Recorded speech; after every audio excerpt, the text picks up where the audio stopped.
Represento las calles de mi tierra, mi bandera, ay, mi bandera, Puerto Rico y todos los latinos, sonamos con...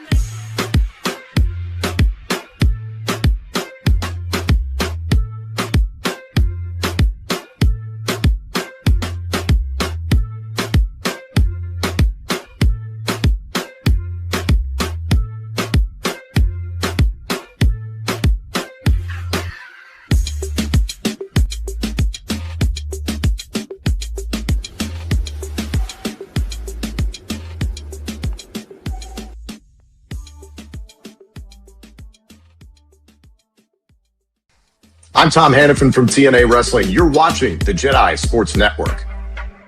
You're watching Jedi Sports Network with Kev.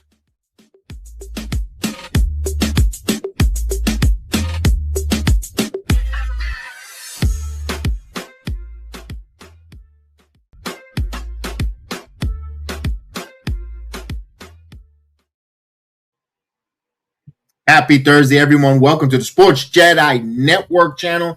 It is our TNA Thursday Night iMPACT Live watch along here on the Sports Jedi Network on this 7th day of May of 2026. And we're excited. We are sponsored by Dude Wipes. Dude Wipes, stay fresh, stay clean, stay match ready. Dude Wipes in the Sports Jedi Network. We're wiping off the competition. Fuel your life, fuel your energy, fuel your streaming. Go to gfuelenergy.com and at checkout hit PGA Chris and save 20% on all your G Fuel products. And of course, Blackout Coffee. Stay woke, stay American, stay patriotic. Go to blackoutcoffee.com. At checkout, use my promo code SportsJedi20 and save on all the great products of coffee from Blackout Coffee. All right, we got some TNA iMPACT here tonight. A real good one here. We got Knockouts, title, and so forth. But we break the card down. Let me bring the sharpest mind in the channel. Let's go on to the one and only PGA's Chris. Buenas tardes. Yes, TNA Thursday here live on AMC. Yeah, the card looks pretty good. Some good matches going on. Obviously, everyone's talking about the Knockouts Championship. If Ying Lee can bring that title back to TNA, she'll be taking on Arianna Grace. So I'm curious to see how that one's going to play out. I personally don't think Léi Yǐng Lee is going to win that title back. I still see them keeping the title on Arianna Grace for a little bit longer. But I'm the tag team match with KC and Nic Nemeth versus the System. That should be a good match as well. We got a lot of things. I think they're gearing up. What is it, next week or something that they'll be in Sacramento next week. They'll be in Sacramento next week live getting ready for the Leon and Cedric 2 out of 3 falls. And I talked a little bit about that with Haas in the production meeting because we were just chatting it up during the first, the last hour of AEW. That match is going to kill. That match is going to be very good. So yes. I'm excited to see that one. But it's been a while since they were live, so next week is definitely gonna be a good feeling. But they're gonna have a good show tonight, and this is gonna lead up to their big live show next week. Let me ask this question. We mentioned about the tag team where Nic Nemeth is gonna team up with KC Navarro, taking on the tag team champions of Myers and Bear Brunson. Any chance Ryan Nemeth get a little jealous that his big brother is teaming up with the Blessed One? I mean, I think Ryan's. It could be. It could be. If they want to do that feud, they can. I see them kind of maybe getting together for another tag team run. But they're kind of doing their own thing as well. Nick still has his freaking call your shot. And Ryan, he seems like he's still doing the other stuff. So I don't really know what he's done the last 2 weeks. I'll be honest. Because I watched it the day after, so I kind of just fast forward through a lot of the stuff. I just wanted to see the matches, but they're kind of doing their own thing. So he could, that'd be for good storyline. But if they're not going to have them kind of go at each other in a big show this year at Bound for Glory Slammiversary, probably not. But I would like to see it just to build that tension there, and they can build it up throughout the following months. I think I've been saying it. I've been saying it for a little bit. I have a hunch where when Nic Nemeth decides to call his shot and turn in the trophy, this is where we're going to see Ryan Nemeth cost him, interject, and I think we're going to get that brother versus brother, Owen versus Brett type of feud. Remember, I think they're going to borrow from Owen Hart. By the way, happy birthday for the late Owen Hart, who was his birthday today, and happy birthday to AJ Francis, whose birthday, and of course, happy birthday to Day. My mom's fiance Day. Happy birthday to her. My mother-in-law's birthday was yesterday, so happy birthday! Damn, a lot of birthdays to everybody. A lot of birthdays. Damn, happy birthday to everybody. Monday was my wife's, so it was happy birthday to the wife. Yeah, so a lot of birthdays in our at least in my world. In my world, yeah. It's and then Mother's Day coming up, so it's a crazy one. But happy birthday to Owen Hart. Your wife has a birthday and Mother's Day within a week of each other. Bro, I was destined to marry that woman because because I love Star Wars, and her birthday's on the 4th. On the 4th, May the 4th. That was funny. Yeah, I was destined. That's why the Jedi Network is just it's a way of life, pretty much. With the May the 4th, I was just destined to always be a sports channel. It's funny. So yeah, what I was talking about that borrowing from Owen Hart and Bret Hart was a great feud for WrestleMania.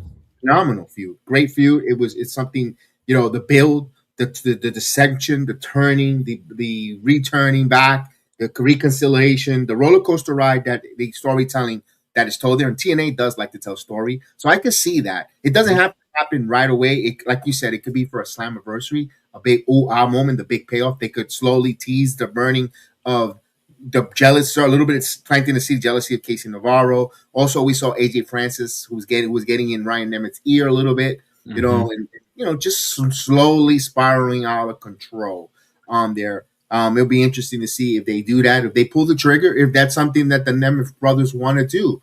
Have a match with one another while they're in TNA, where they could have the creative freedoms to do what they needed to do as a brother duo in the ring. So I'm kind of intrigued. I would like to see if that goes that way.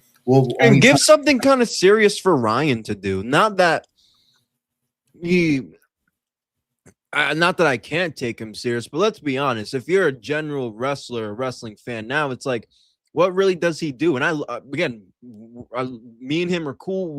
I think he's great. He's one of my favorites in the company. But I hope they do this for him in the simple fact this will actually be a serious program for that guy.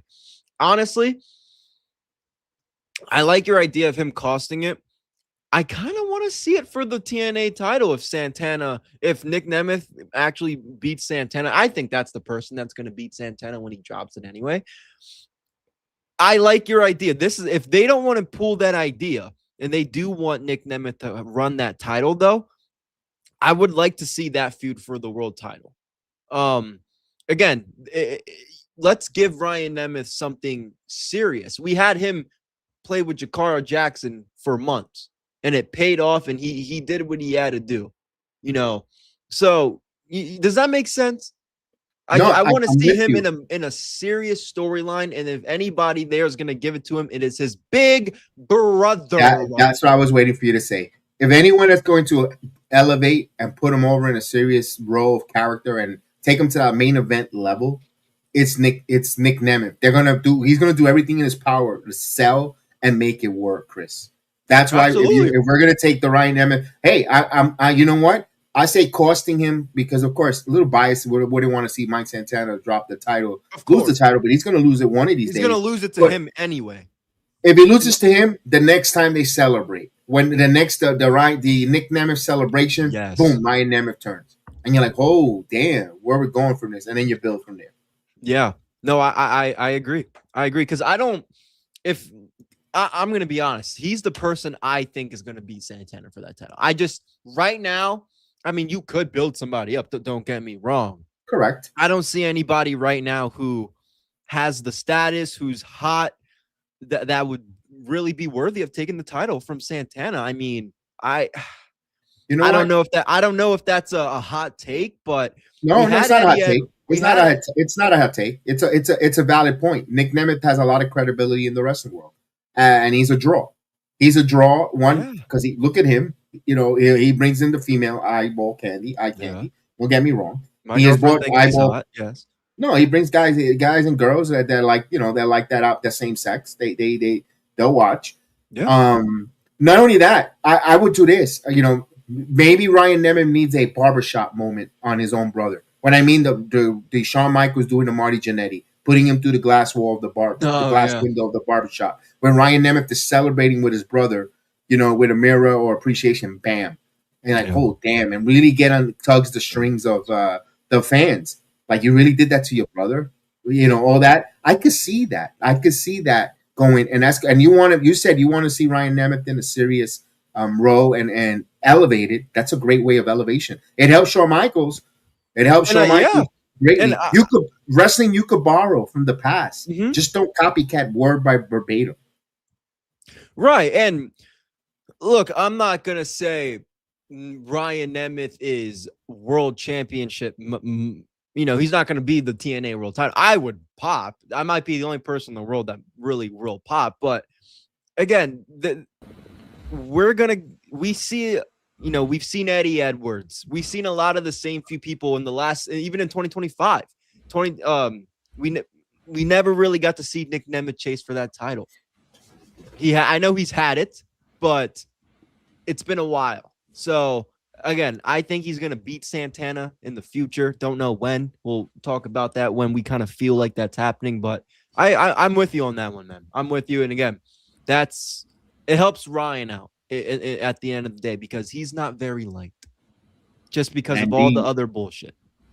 And let's bring in the third man, the hard truth, the big and only Knucklebrew. What's going on? What's up, fellas? What's going on? We ready for impact?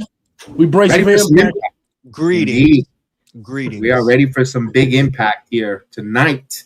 Couple minutes here. We're talking about Ryan Nemeth possibly elevating with a program against his brother Nic Nemeth. And I think he likes Nic Nemeth beating Santana. Santana, by the way, speaking of Mike Santana, he just filed an official trademark of Mike Santana. What do you think that means? Oh, he getting ready for NXT. He filed a trademark for Mike. That wasn't trademarked already. That's not. That's not that. I know that's not his name, but he hasn't. I'm surprised he didn't trademark that already. Because if he goes to the E, they'll trademark it, and all the royalties from there on out will be heading, and he'll get a percentage. That's a smart move. If he's going to the good, because we don't need a name change. We don't need Mark. No, we're good. No, I don't need some pendejo Jones. I don't need Mark. What are they going to name him? Mark Rodriguez? No, I don't need that. No, what was it? Manny Lowe. I don't need another Manny Lowe. The incredible Manny Lowe. Dude, Hoss, Manny Lowe was the shit last night, bro. Oh, yeah, man. Part of the show. 20 seconds, man. What do you know about it? No, first of all, we're going to tell the truth. The best part of the show was Harley Cannon's chief. No. I have a name for her before. Chris, you know the name that I have for Harley Tits? Harley Tits. Harley. See, we gotta say something we can say on the show. I'm talking about on AEW programming. Who doesn't like to say the words tits? You can't say that on programming. You got to say cannons. That's the biggest thing that's going out these days. The whole J.P. Morgan banker situation. Oh my god. She say, I bet your fish head wife can't handle these cannons. Yeah, Harley Cannons. I thought you had on gear. I had to go back and watch my Dynamite because I missed that, and I knew exactly what you were talking about. Sir, I cried. You notice my girl Mina. I don't miss Mina Shirakawa, but that was great. That was awful. Too bad it wasn't cold.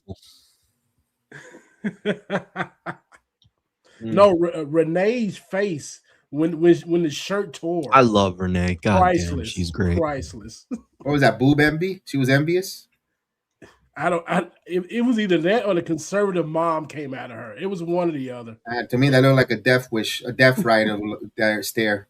I'm gonna be honest. I don't know how Moxley got Renee Paquette. I'm gonna be there's something. She's got a loose screw in her head there too. Come on. Yeah, she's secretly nuts. She just hides. Oh, she has to be, but let me tell you what, she's a little very, very good looking. She's a little out there. She probably requires a finger or two in her ass. Ho ho ho!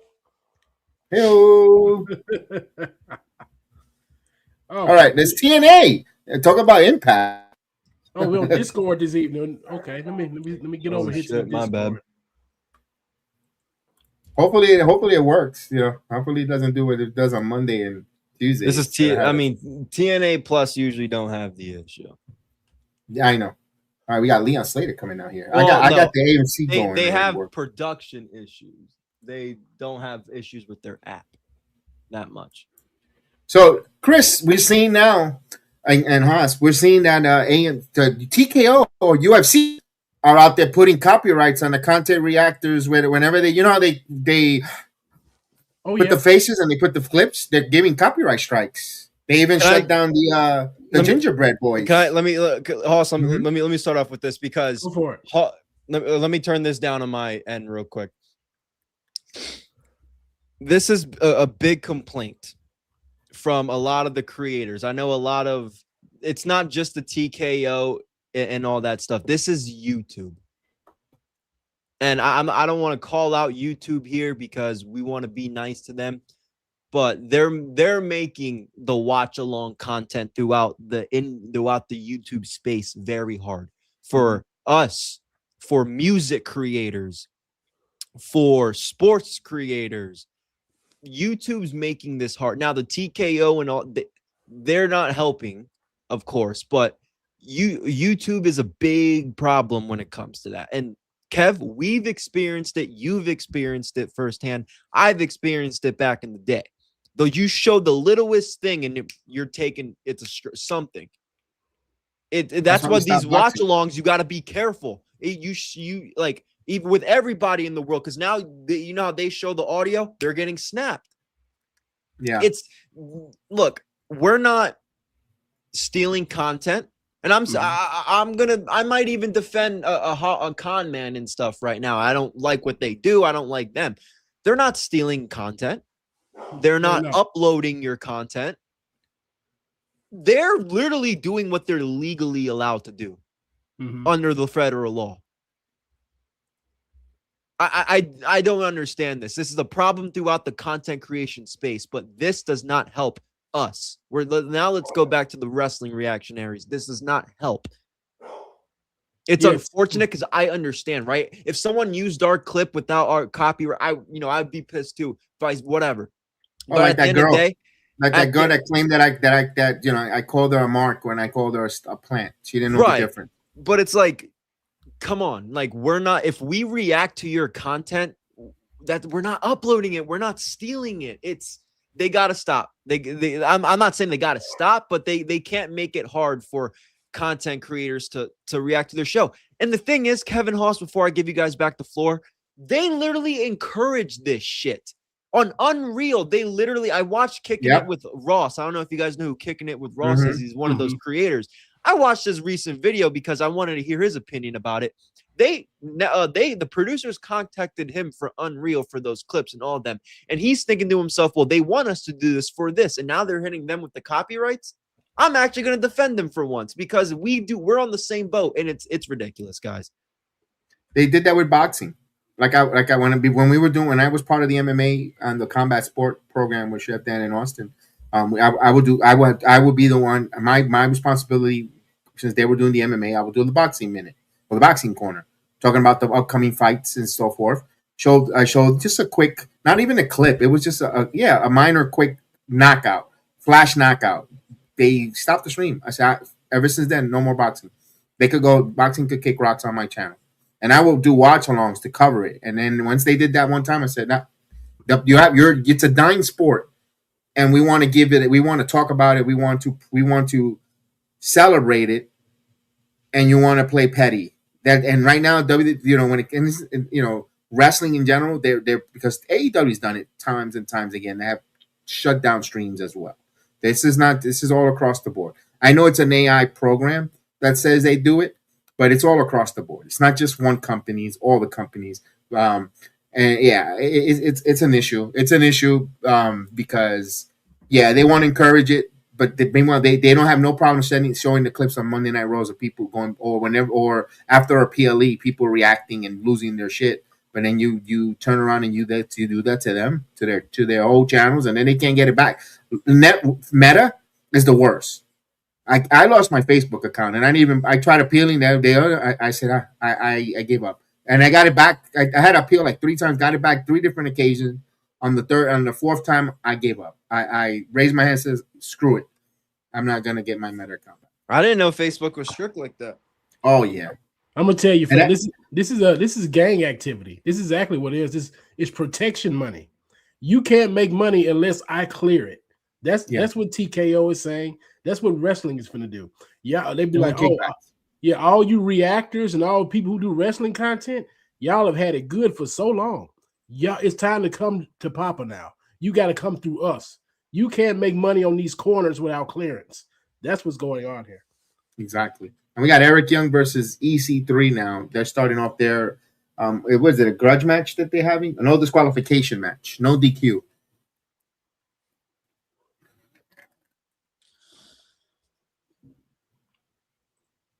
EC3 is in good shape, but he looks weird. Like you say it all the time, Haas. I'm telling you, he looks like just a jacked elf. He's just weird looking. Look at the ears and the nose, man. If I'm TNA, I'm looking for a sponsorship with Keebler. Yes, this man can sell you some cookies. Seriously. Oof. He should be in the Elf remake. Oh, I thought that was okay. We'll hear from Mike Santana. Guys, you guys could see it raw on the Discord, right? You guys are good with the vision. Yeah. Yeah, because sometimes I want to make sure that I get a good feedback. No, it looks great.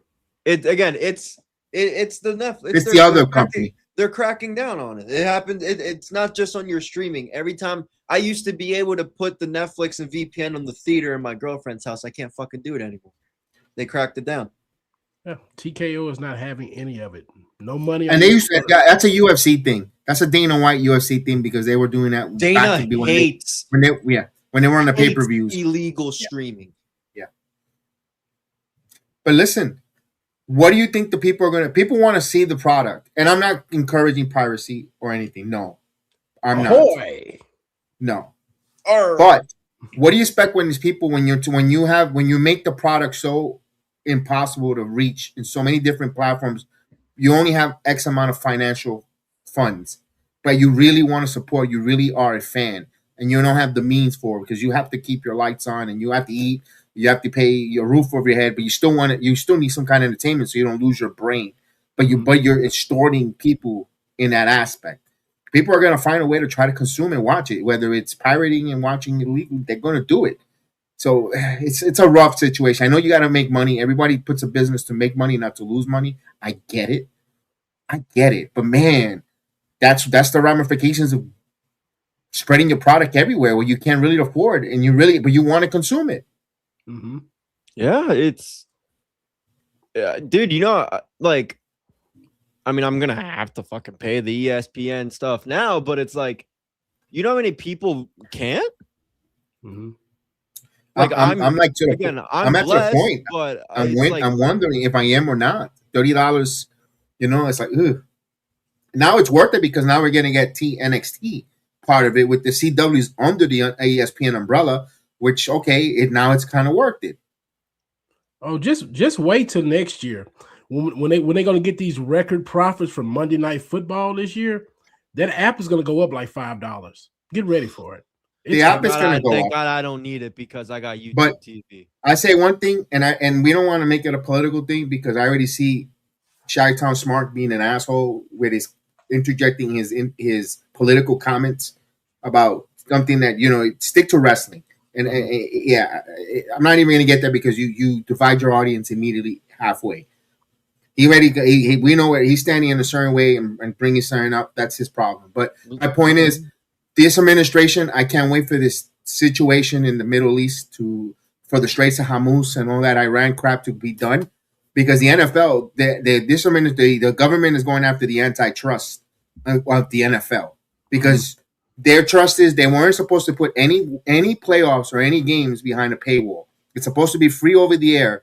And what they do with the playoffs this year, or for the wild Peacock and Prime, free paywall. That's violating the antitrust, and the NFL is going to get banged. And I hope they get banged for billions for being fucking greedy clowns. That's all this streaming monopoly crap, they're gonna get grabbed by the neck. Hopefully, something good comes out for us consumers. Oh yeah, that's gonna be in court for years, though, Kev. You know that. That's gonna be years. But some kind of class action lawsuit where we get some type of, even if it's fucking $20, you know, hit those son of a bitches where it hurts in their wallets. You're right. You know, the NFL just got banged for that for Sunday NFL ticket. They just had that. I want to say was that last year they got. It was last year. Yeah, I had it. And I want to say they were in court for like 3 or 4 years to get that ruling. That's why you're gonna be able to get you'll be able to get an a la carte now. You ain't just gotta watch every game. You can actually get your particular team. That's what they do with the NBA League Pass. If I'm like, for me, I'm not in New York City. I live in Orlando, but I could pay $99 and I get every 82 Knicks game. This year it was different. This year they screwed me. That's why one of the reasons I didn't want to cover it, because they started going to Prime, Peacock. I'm like, ESPN. I'm like, come on. Before when I had the NBA app, just go to NBA app. No matter where they play the game at, it was on the NBA Nick feed, and I got it. Not this year. Now you had to go get this. I was like, no. The same thing happened with the MLB extra innings. Before you had the MLB extra innings, you go to MLB extra innings MLBTV.com. Regardless of until they got to the stupid Apple TV deal. Friday nights, I couldn't fucking do the games because they were on Apple TV, and I was not going to get Apple TV. Bro, their local stations couldn't even do it. The Network, they were fucked on their opening day. I mean, like, and Kev, you know all about the Network. It's getting. That's why I didn't cover it, and I'm like, I'm away, and you know what? I don't mind leaning back and not covering it, because if I'm going to go through a hassle, and I'm already spending a lot of money on wrestling platforms, and some of them aren't included with some of the major sports. But Peacock, I had to get rid of Peacock. But then guess what? They did the playoff game the other day on Peacock for the Knicks. I'm like, yep. Like, before, it should be on free TV. It's the playoffs already. Regular season, I could see, okay, but now when it comes to the postseason, don't put it behind paywall. I hate it. I really hate it, and I hope this government or this administration really goes after these assholes really hard and make a change for at least the consumers. Because you need some form of entertainment. Everybody's worrying about bills, the mortgage, the what you're gonna buy to eat. Milk costs $5-6 a gallon. This and that. You need this form of entertainment and escape. Not everybody's gonna escape with wrestling. People need some type of other stuff. Whether it's live action sports, we go to sports for escape. We can't even go to the arenas because it's so fucking expensive. Oh yeah. So give us don't take the way of consuming it at home either to take away from our escape. I hate that. Us. I got a conspiracy theory about it, but this is going to take us like to 2020 levels, and nobody wants to go back there. But I know you've been seeing what's going on in the news lately with the new virus, that, and the Strait of Hormuz. They say we may have a truce coming. I don't believe that. I think they're really prepping us for high gas prices for at least the remainder of the year. So I can see that. If gas prices is $5 national average, I hope it don't. I pray it doesn't happen. But if that's the case, no one's going anywhere. What are you going to do with your house? You're going to buy these apps. You're going to spend money on these high, expensive apps, the ones that we're talking about right now. That's why they're jacking these prices up. But that's just me being conspiratorial. No, it's all. No, you're not wrong, brother. It's all hand in hand, because you're gonna drive yourself crazy if you're at home. You want to get these out because for the people that not everybody watches wrestling, guys. Great, but there is other stuff on Netflix, other stuff. Now they're putting streaming podcasts on there, so it's so many different things to consume and so many things. Yeah, you're right, Haas. You're absolutely correct. They're conditioning us and they're switching everything up on there. It's crazy. It's a crazy time. It's a crazy freaking time. Because they know everybody's going to start cutting back on things outside your home. So when you're in your house, they already got this trial run. We went through it for a few years. They know what you're going to do. You're going to buy a whole bunch of food, and you're going to buy apps and stay in your house. And the gas is so expensive, you're not going to want to do anything outside because it's so expensive to go anywhere. Exactly. If you're resourceful, some people will try to make money like they did during the pandemic. They started these channels, started doing things. So that's but then you see the stringent that these channels platforms are banning and cutting out and striking. So it's you see you got to remix your content now. Like you got to actually be good. You just can't be out here relying on other people's content. You know, like using WWE just for an example. Which is good because it makes us as be a little creative and express our artistic gifts if we have it. Oh, the biggest benefit of this now is you have AI, so you can even out the playing field the best way you can. A lot of these people are actually uninteresting people. You know, we call them out, a lot of them all the time. So if they didn't have I'm just gonna say resources. That's the only reason a lot of them make it. They had resources already. Yeah. If they didn't have those resources, they would not. These channels would not be popping because they're not interesting people at all. Yeah.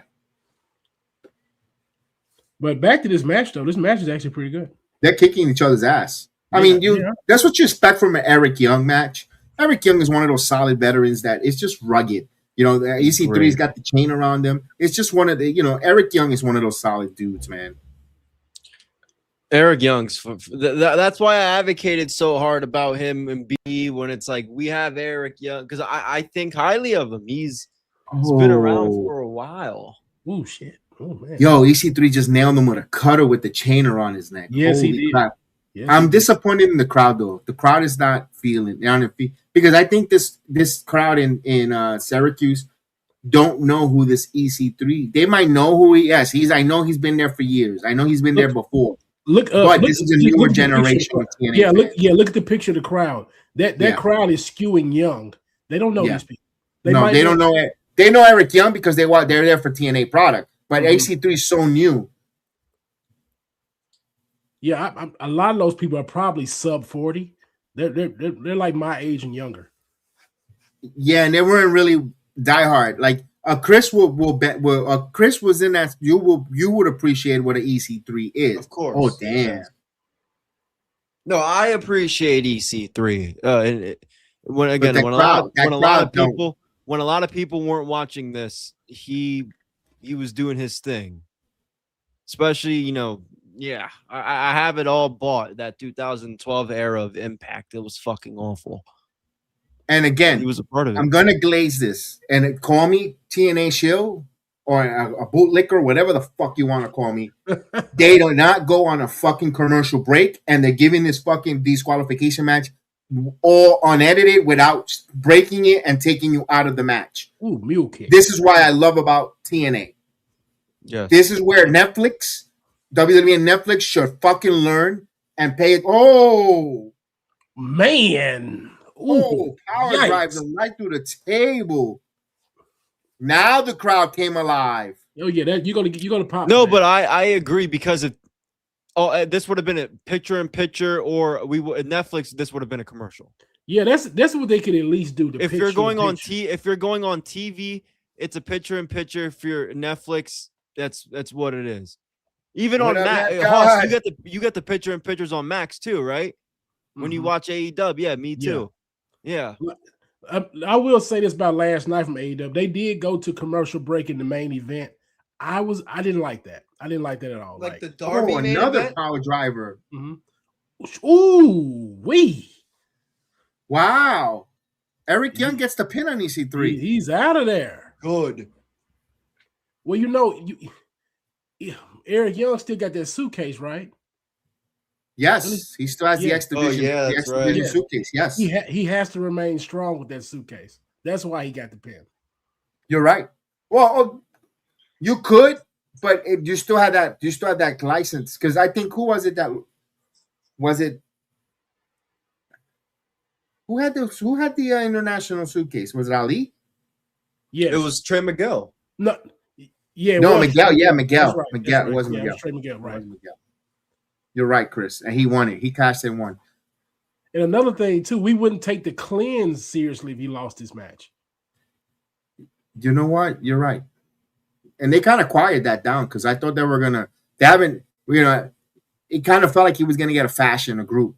to start cleansing people, because you had a couple of people dressed up in the crowd with the cleanse, Sinner and Saints, which we haven't seen Sinner and Saints in a bit. In this plunger match, this is a big time plunger match. This kind of protects EC3. Now, if this was just a regular wrestling match, it would have been worse for him. But look what he did to him. Put a power out on the table, the chairs. Yeah, it took a lot. That was a good match. Good opening contest. 20 good solid 20 minutes. Really was. Really was. Léi Yǐng Lee. What is Arianna Grace gonna do when she loses this belt? She go back to NXT. Is she gonna be a deal? I know she's with Birthright, but she's with Birthright unless if because it's hard to, because right now that women's North American title is a little bit, you can see where all the ladies were in the pecking order, and that women's world title, it's also, we already know who's established for that title too. So it's a tough one. It's a tougher where Adriana is going to break into. What's going on, Aaron? He was hoping EC3 would have won.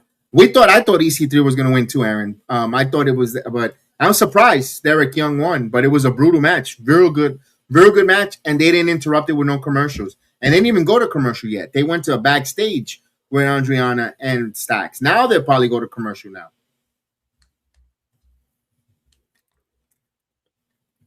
I think Arianna loses tonight. No, I don't think so, because they would have the clowns would have put it all over the freaking internet, spoiling it.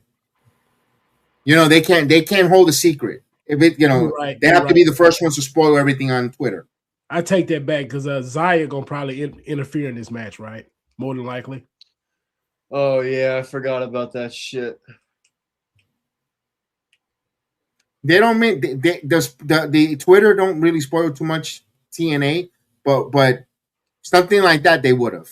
They spoiled her first championship run. Yes, MSG. Yes, that's why, Chris. That's why I went with that. That's why I'm going with that logic, because they won't do it all the time, but for something along the lines they will. Aaron is ready for the tag team match between Ryan Nemeth. Ryan Nemeth gets involved and costs Nic Nemeth KC the titles. I don't think yet. I don't know. You might be right. Okay, question. They keep up. We got Elena Black going against a jobber up next, right? Yeah, in action. Yeah. Yes, the in action. You know how this goes. What are they prepping her for? What? I don't know. Like what? Twitter is selective. I agree with you on that one, Napguard. I don't know I don't know what they're prepping her for, because I'm gonna be honest with you. I don't see Knockout World Title in her either. I don't take her seriously as right now. I don't. It's hard for me to take her seriously. Like, is her or Tessa Blanchard? I'm taking Tessa Blanchard every time. So it's and I can't feel Indy Hartwell. I love Indy. I always say this all the time about Indy, and I know I sound like a broken record. People's champion, the darling of NXT when she was there, but I just don't see her, Chris, as face of the Knockouts either. Who, Elena Black? Indy as well. Oh yeah, I don't. Yeah, no, Indy. I've always been mixed about her, just because she has, some value, nice. But she's missing something. I honestly, I think it's. I don't. She don't have charisma. Yeah. Because I don't want to say I don't want to say she's boring, Kev. But when you tell me that she goes around and does the high fives and stuff, like, those wrestlers usually don't have the personality other than, oh my God, they're so nice. Like, we understand you're a nice person, but when it comes to their character on TV, they don't portray as anything. I don't know. That's just sometimes I get that for certain people. Here's what I. Oh, go ahead. She's like Bob Backlund. Bob Backlund had no person. He was just a fucking he like, if I had to compare to somebody in my era, he's Bryan Danielson. Bryan Danielson, I think, was fucking boring, but he was a great wrestler. Yeah, you go. That's Indy Hartwell. Yes. Yes. No, Aaron, I did not do the Star Wars marathon on the May 4th. I was mentioning earlier. No, we have Monday Night Raw, and it was my wife's birthday, so no. I'll do that this weekend on Sunday. I watch it so many times. I can't wait for next year. I'll tell you one thing. Next year they're gonna release it in the theaters with the original Star Wars. No editing, no digital remastered. I will check that. I'm gonna go back to see it. I used to have that on tape, on VCR tape. I lost that. Okay. I had all the original movies on Blu-ray at one time. The disc ended up going bad. I have them on Blu-ray. There, but I had the VCR ones. Okay. Where it wasn't Hayden Christensen as the Jedi Force Ghost. Gotcha. It was the original actor. Right. In Return of the Jedi. Return of the Jedi. I know that movie by heart. When I went to the theaters as a kid, my older cousin took me to see that movie. Oh my God, that's why Luke Skywalker is always my favorite Jedi.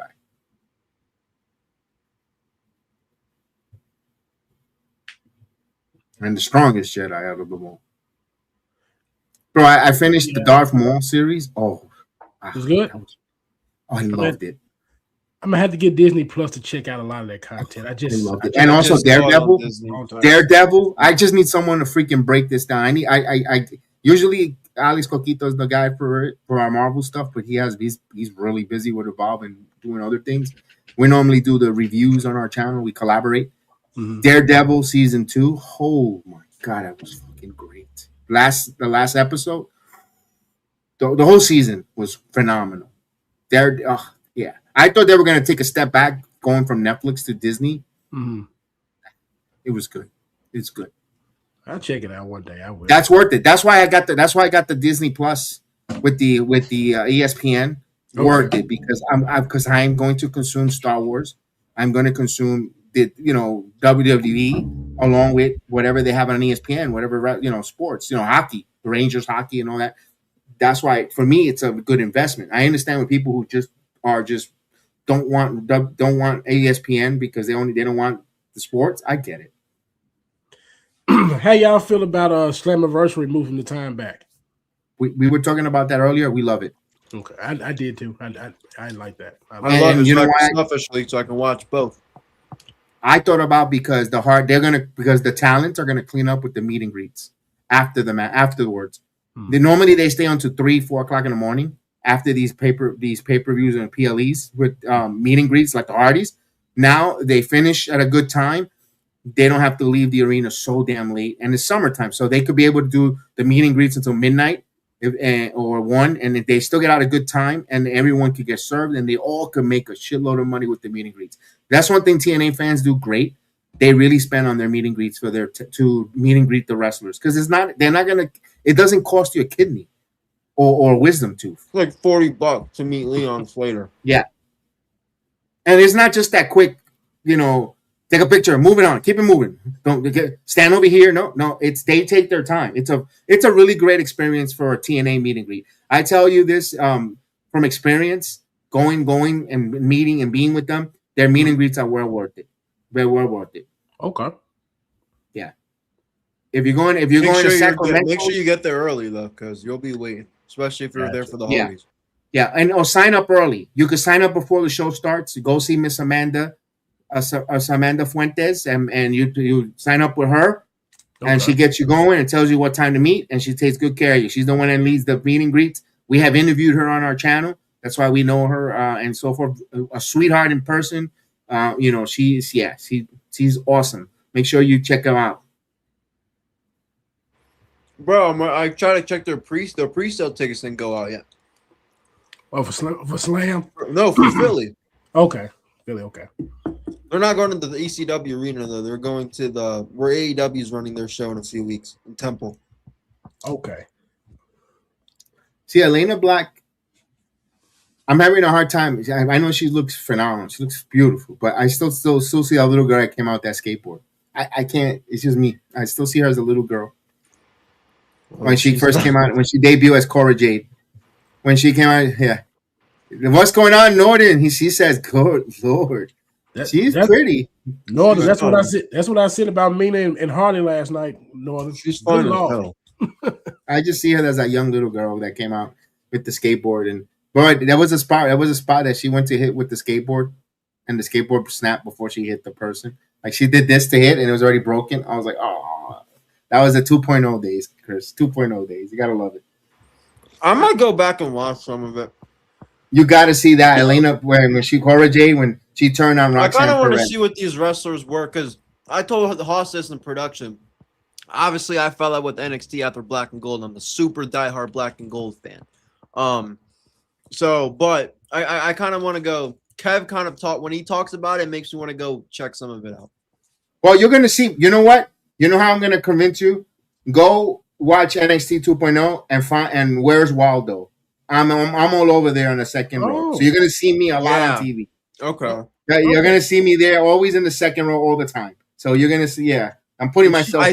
One person I really like. Be with the Elegance brand. My bad to cut you off. No. I want to hear this. I want to hear this. You're good. Not a mark. No, she's like a gothic prostitute. So why? So Elena Black is turning babyface. What has Tommy Dreamer got up his sleeve? Yo, we don't know what happened the last time. Yeah, she almost fell. She almost slipped down the ramp. She had another surgery. I saw that. They're not saying what it is. I know Chelsea had a little bit of a heart procedure, but hopefully, I hope it's nothing too serious, man, for Ash. Get well soon. Mm-hmm. I think I'm still thinking to what I told you off air. I think that's what happened. Well, it ain't stopping her for showing herself up there on OnlyFans with her. Right. Oh, look at Indy. Oh my gosh. Indy wants to be part of the trails here. They're trying to take a page out of Page. The shoulders are too strong. The shoulders are too damn strong. She got to have some charisma with those shoulders. I'm talking about Indy Hartwell. I'll tell you one thing. Out of all those three, Indy Hartwell has the most beautiful hair out of all three women. I'm not. Yeah. Beautiful jet black hair like that.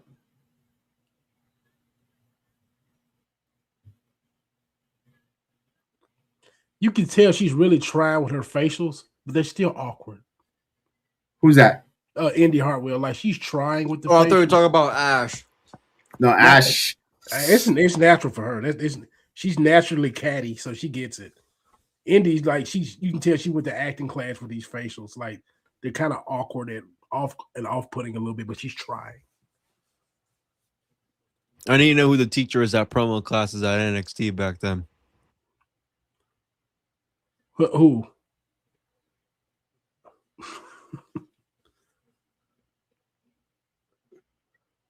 Wait a minute. Where's Atlanta Black going? Nothing about her is real. Her hair is fake. That means her curtains don't match the drapes. Her lips are fake. Boobs are fake. That punch was fake.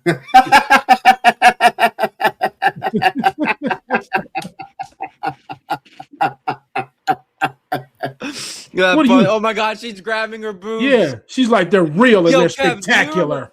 Do you remember like a year ago where I forget what match it was and Ash got hit in her jaw and she was doing this?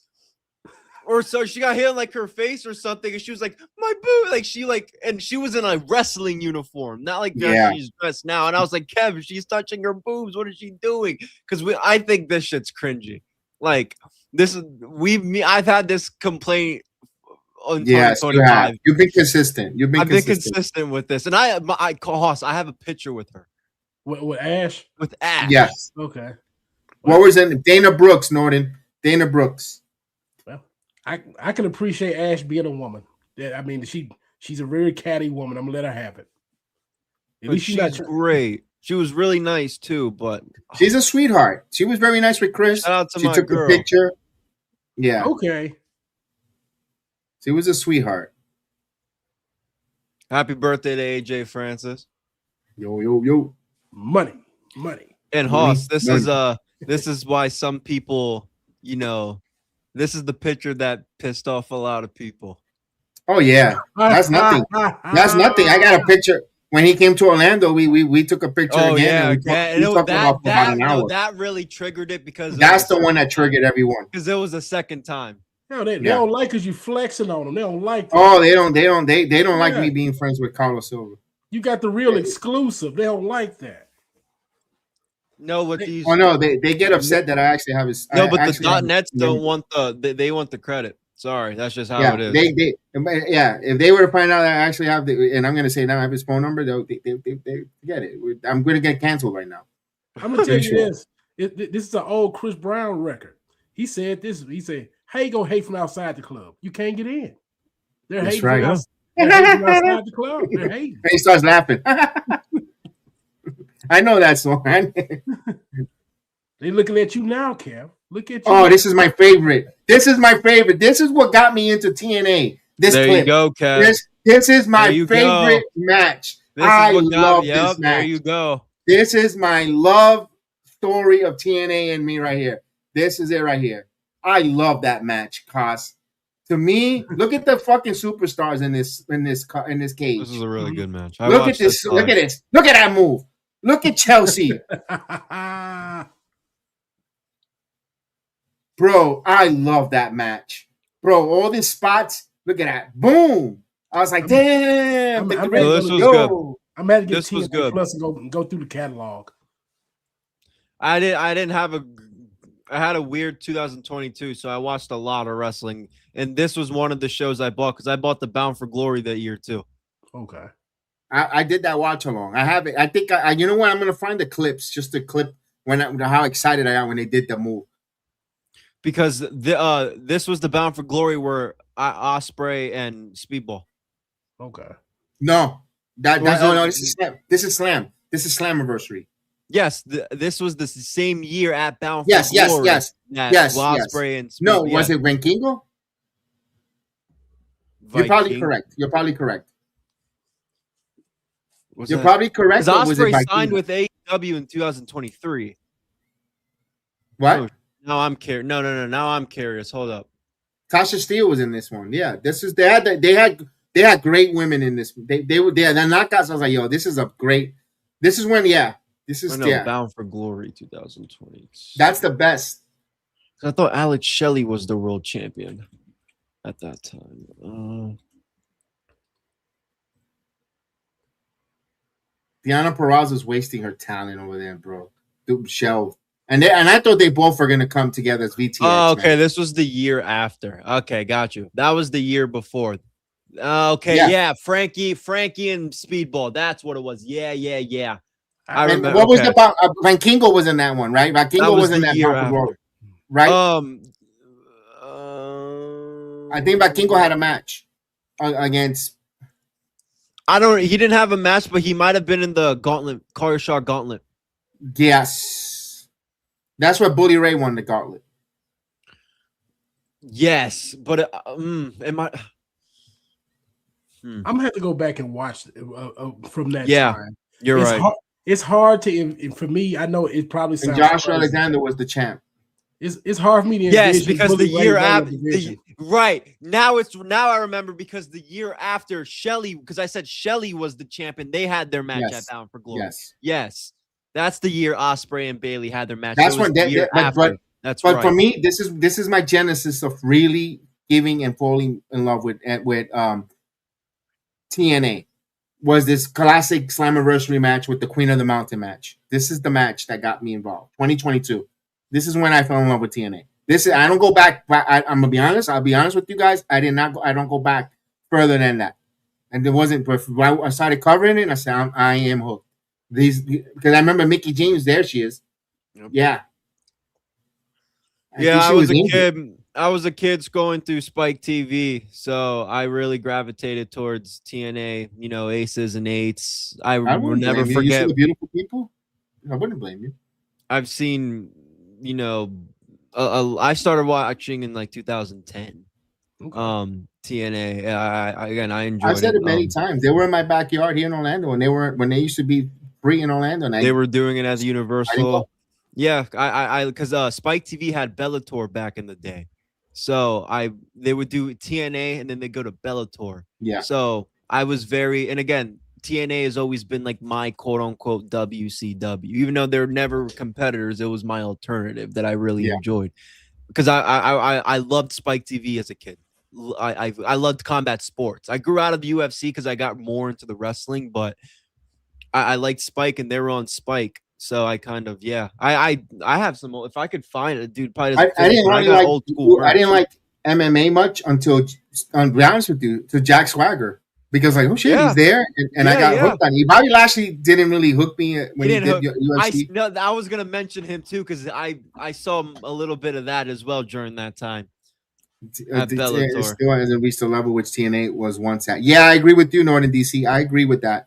They're not there yet. They're not there yet. TNA was up there. TNA was when you had 10,000 people on a norm. They were packing places a lot.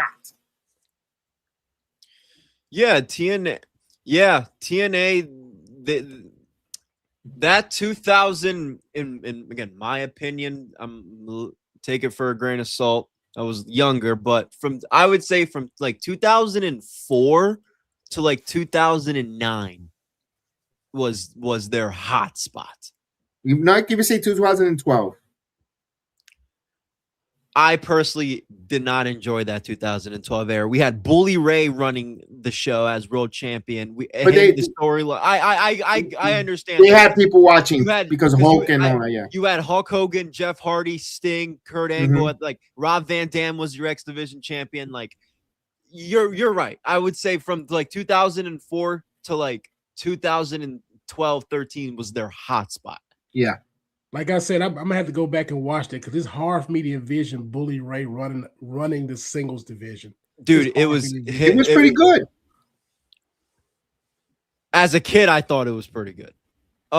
Because this was my thing. The main storyline was Brooke Hogan and Bully Ray were dating. Bully Ray was the leader of the Aces and Eights, and Hogan was like the backstage authority guy. He was calling the shots, and he tried to make Bully's life hell. They had their matches. Jeff Hardy tried to intervene. They had their killer match at Bound for Glory and Lockdown, where at the end of the match, the Aces and Eights jumped Jeff Hardy and Bully retains the title. As a kid, Kev and Hoss, I will never forget watching that Bound for Glory, screaming, fuck you. Like, not literally, but I was very upset that Bully Ray beat Jeff Hardy at that year at Bound for Glory. I think it was 2012. I was very upset. As a kid, I was very, very invested into the Aces and Eights storyline. As a little older young adult, some of it was good, some of it was Now, again, watching the Hogan documentary, Kev, I not know what he was going through, but right now you see it like different. Now I see. Dude, I told you that as soon as I saw it. I was like, dude, I saw that run. I see that run completely different because I shit on that run. But I look at it different now after that. But yeah, Hoss, go check it out. Can I ask a question, Chris? Because you're more little. I'm gonna go with you, historian, because Chef ain't around. Main event Mafia was after Aces and Eights or before? Before Aces and Eights. Okay, all right. I don't know the history. Again, I'm gonna be totally blunt and honest. So he was Main like, event Mafia was more like 2011, 2010.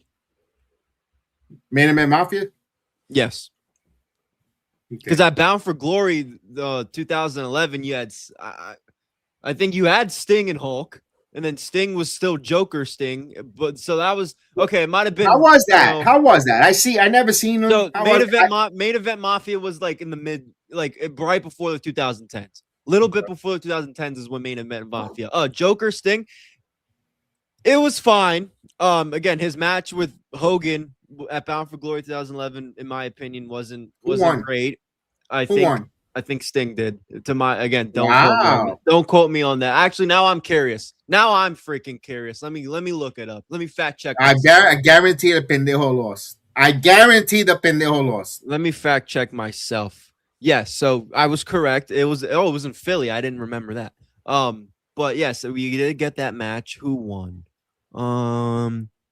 Yeah, Sting. Sting did win because Ric Flair was by Hogan's aid. That's right. I remember that. Yeah, Sting won. Sting won by a submission in the Scorpion Deathlock. Oh, but dude, that year's Christopher Daniels and AJ Styles I Quit match. I remember that match. That's a 4-pillar. That's I remember that much match. more of TNA right there. I don't really remember any of these matches.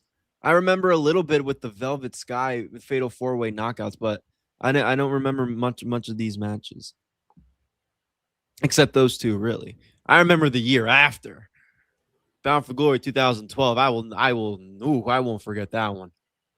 Why did they switch the ring from the six-sided ring? Why did they switch it? Dude, that ring that ring was apparently for the talent was really, really bad. Like the ropes are different. I don't know. I never been in a ring, so they say it was Hogan and Bischoff didn't like it, the aesthetics, because they couldn't do it didn't help them. But then it started getting traction because that was Hogan's call. Yeah, you're right, Northern DC. That was Hulk Hogan's call. He didn't like it. Didn't look. But then I don't know why Trey stopped.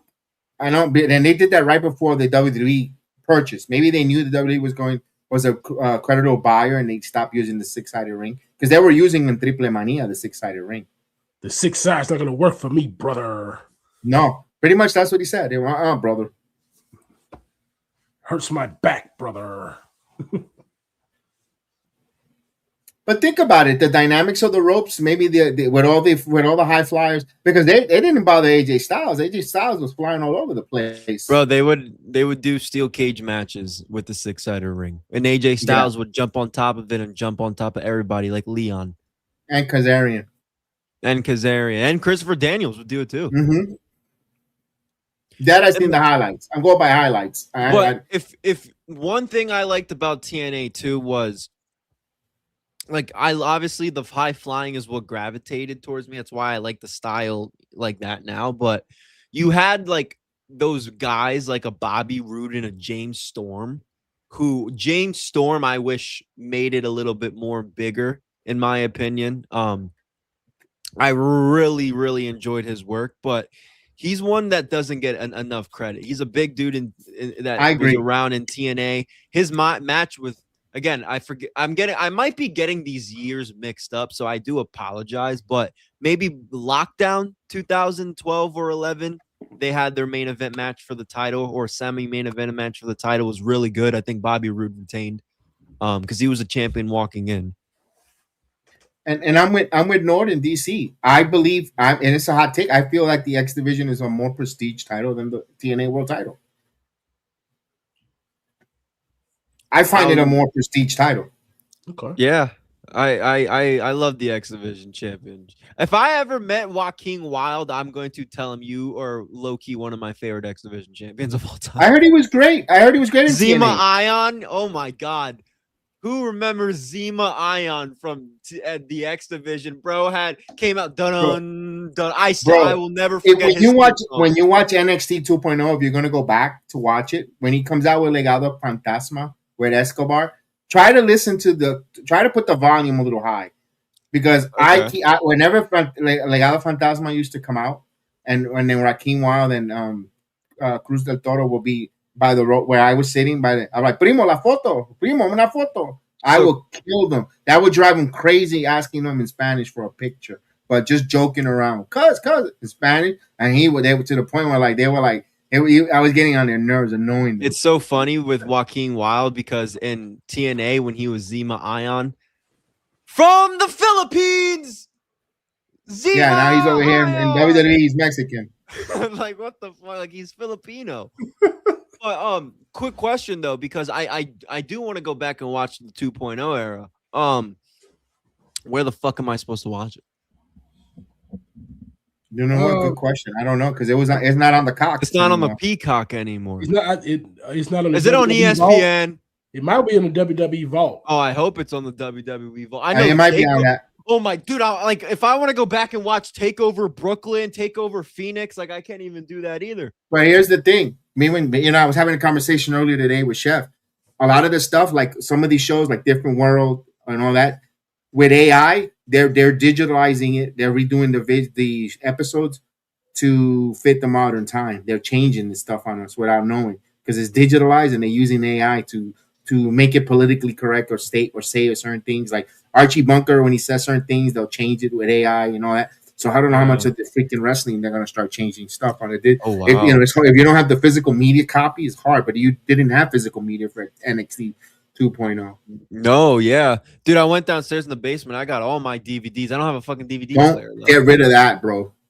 I made a video about it, just like a little side video. I might post it on my Twitter. But I went down. Who was the guy that disputed the Canadian Destroyer? Wasn't it not Scott D'Amore? It was another guy that did the Canadian Destroyer, right? Debuted the Canadian Destroyer in TNA. Like, yeah, because when they started doing it, Scott D'Amore, they mentioned the guy that invented it, and it's on one of the episodes. To be honest with Northern BC, to be honest, if you go to iMPACT 1000 from Westchester County, I think that's when Tom Hannafin mentioned it there. Okay, if I'm not mistaken. I don't remember that one. You're not mistaken. Yeah, I remember because the first time I actually really saw that Canadian Destroyer was Scott D'Amore did it, and he was he wasn't even a wrestler. I'm like, what the fuck is this? Yo, this dude is doing that kind of move. What the fuck? I was like, oh shit! That caught me by surprise. Scott D'Amore was great. I ride or died for Scott D'Amore. Yeah, I don't care if he likes eating pickles.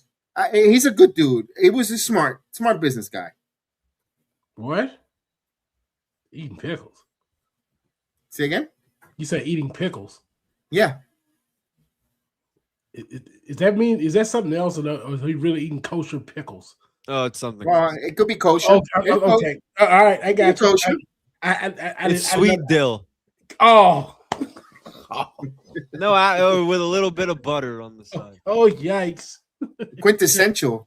I got it. A quintessential pickle. Oh.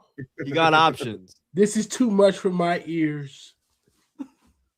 Oh, yo, Bear Brunson. Yo, what a big victory. Big Bear Brunson. Yo, not for nothing. I wasn't in favor, but he has done really good in TNA. Bro, he beat Nic Nemeth in Creator Pro. Did he now? Okay. On Saturday. On that card when he was supposed to take, when Nic Nemeth would take on MJF.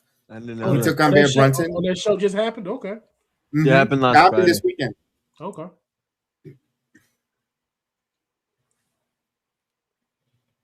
No Ryan Nemeth interference. It was just a clean victory. Oh, now they're calling him the Berserker. That's a Remember the Berserker day? Oh no, you're too young. Both of you guys.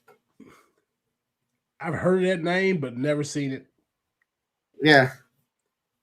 I'm thinking of Petey Williams. You know what? That's who it is. That's who it did for the Canadian Destroyer. It was Petey Williams. Thank you, Norton.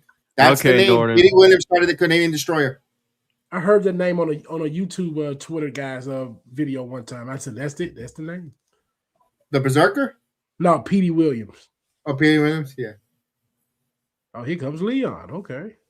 Here comes Leon Slater, young bro. Let's go. You get me?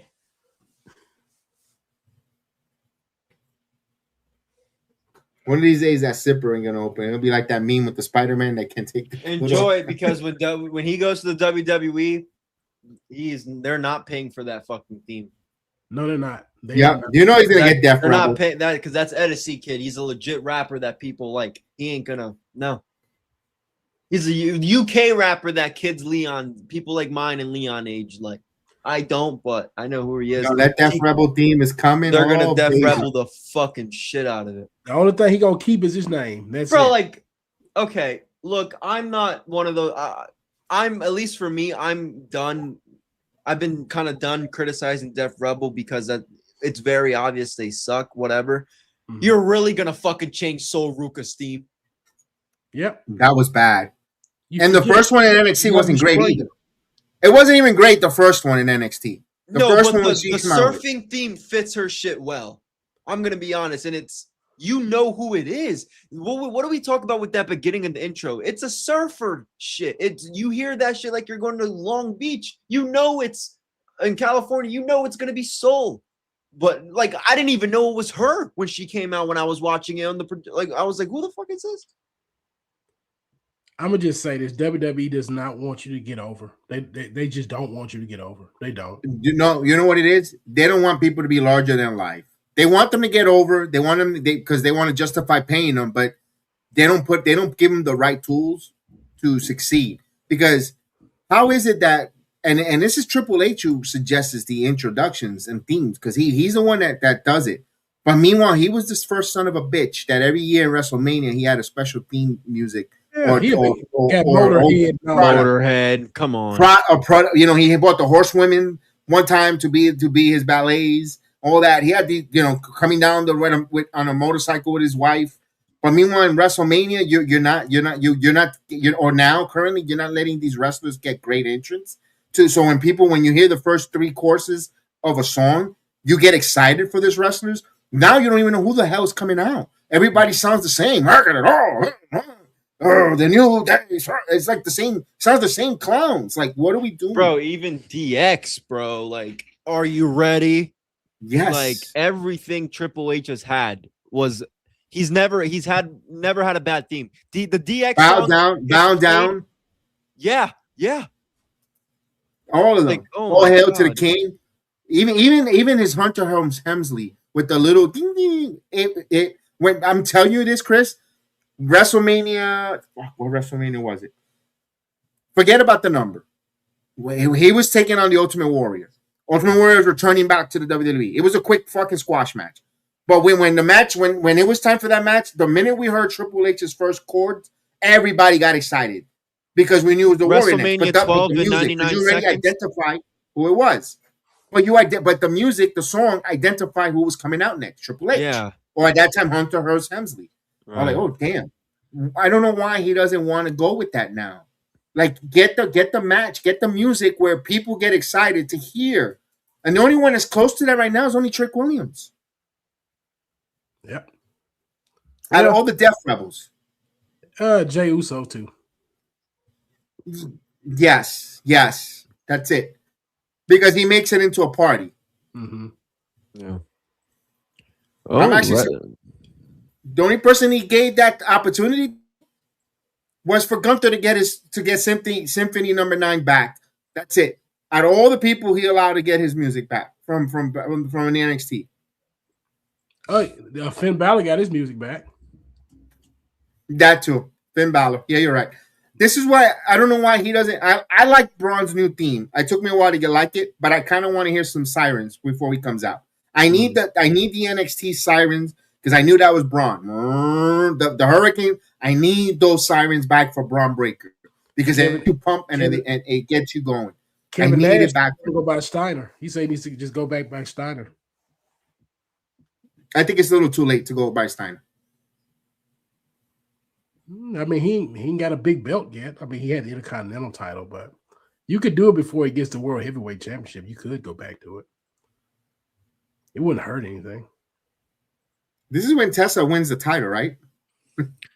I think so. Yeah, I think she beat Sally Callahan for the title. Bro, she was so good ahead of her time that she had to beat men. Dude, she's been wrestling men her whole fucking career too. The only person that in my opinion, the only person that really, when you stood face to face with Tessa was like, oh shit, was Jordan Grace. Yeah, on her way out. That's even before that though, because we knew they hated each other. If you knew they did not fuck with each other back in that time. During that specific clip that we saw, they did not. It's funny you bring up Jordan Grace. I think she's in the same boat with Julia, and she ain't been on the main roster that long. They're not going to book her correctly at all. I can see her being on the bubble next year. And I kind of hope, I'm hoping that Paul Heyman does lockdown. Do I fucking love you? I hope that Heyman does bring her on with her. I wouldn't be surprised if she do the job for Blake Monroe when she makes her SmackDown debut. I think that's what they're gonna feed her. Yeah, they're gonna feed her. They're gonna feed her Blake. Oh. Yeah. Yeah. You're right, Haas. I think they're gonna feed her.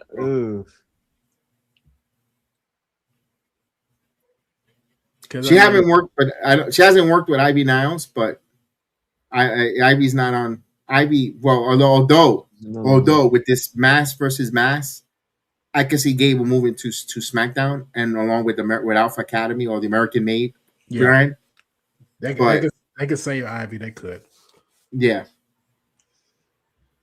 I don't know what they're gonna do with Ivy. I'll be completely honest. She's good. She's a good hand right now. I know she is. I know she is. That's what they got to do. They got to make her a mid-card beast heel. They don't do that, it's over with. Whoa, nice. Nice. Come on, Edwards. I know Heather dislikes Eddie Edwards with The Honor No More.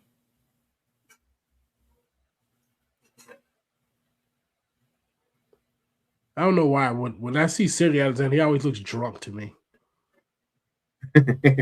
I guess it's just his facial expression. He just looks like he's drunk. Fucking Cedric.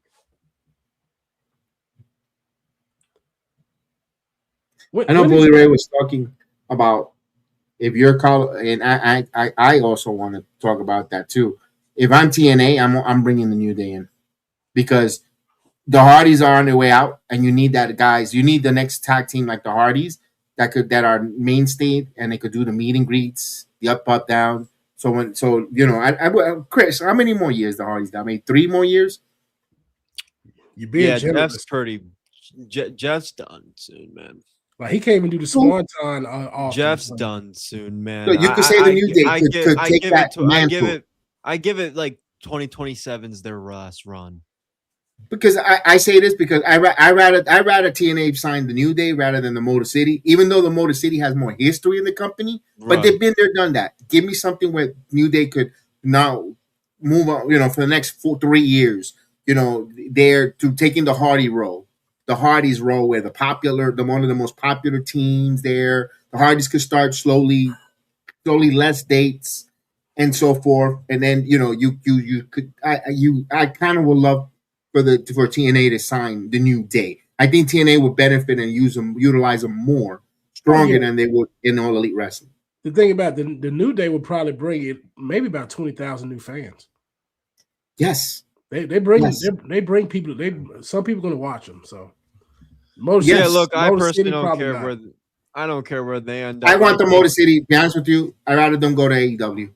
They'll be in central. They don't need to be the vocal point. They'll have great matches. They'll appreciate their body of work because but TNA needs really a tag team to help them move the needle more to another level. I think New Day does that. Yeah, no, I agree. They're gonna do very well anywhere they go, but yes, I lean more towards honestly the TNA because I just think it fits them more than going to AEW. Like, obviously they can have killer matches, but I think we're gonna get a lot of it right away. I don't know if a New Day title run in AEW will really hit or mean much. I mean, it's gonna be, again, to me personally, it's gonna be cool for a little bit, and then they wrestle the Young Bucks, and then I'm kind of not that interested. The booking would nerf them because you're going to be happy they're there. For it would be tough. Give it one pay-per-view. The problem with the other company, the problem with the AEW, they give you they feed you so many good matches after a while because repetitive. And then what are you looking forward to your pay-per-view if you're already seeing these matches on regular Dynamite on Wednesdays? Yeah. Oh yeah, we talk about it all the time. You get rematches all the time because they've exhausted everything because you prioritize matches over story. Yeah, it gets hard. Yesterday was match after match after. Oh, Dave LaGreca loved it. I didn't listen to Busted Open today. Oh, was the one day you didn't miss nothing. They spent an hour on the worst T-shirts. That I listened to. And I wrote him one about I got in trouble. I got in trouble with Disney. I got in trouble in Disney. I went to back in 2003. I went to Disney. I had "Don't Be an Ass Clown" by Chris Jericho, and Mickey Mouse didn't want to take a picture with me. Damn, like, that would have been a hell of a story if you were able to call in. I wanted to, but I was like, yeah, Mickey Mouse, and I have the pic. Damn, I got the picture there because I got John Sterling's picture, the late John Sterling. I've got it right in, it's in the closet. I got and I've got it. Back in the day when you used to develop film, I've got the old. Oh, okay. Oh, yeah, you taking it way back there. Yeah, I've got those. I got with Mickey Mouse when I got to do this. I got the "Don't Be an Ass Clown" shirt, and I got my arms crossed like this because he didn't want me. Kevin, I can't take a picture with you. No, he was like. Oh no. He was waving his hands like crazy. Like I thought I was gonna get kicked. Yeah, I was like, damn, I'm getting thrown out of this freaking. I'm getting thrown out of Disney because I had a "Don't Be an Ass Clown" shirt, with Chris Jericho. Dude, I thought "Boots to Asses" was a shitty shirt. Nobody mentioned that. Whose shirt was that? The Rock, wasn't it? Yeah. Okay. When he was feuding with John Cena, wasn't it like "Boots to Asses"? Wasn't it like his thing? I hated that. I remember that shirt. I think I could be. I had to man. I'm like, what are you talking about? I had to think about that. Some of the old shirts in the 80s for the wrestlers, they talked about it were terrible. Like I used to buy the magazines and look at the merch, and I was like, "Ooh, I want this shirt. I want this, that." I mean, today's shirts aren't much better. A lot of these shirts you can't wear out in the public. I didn't know the APA. I didn't know what APA stand for until today. I'm gonna be totally fucking out. I didn't give a shit about it. I didn't know what APA.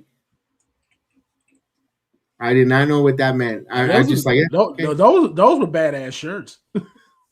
The controversial APA shirt. That.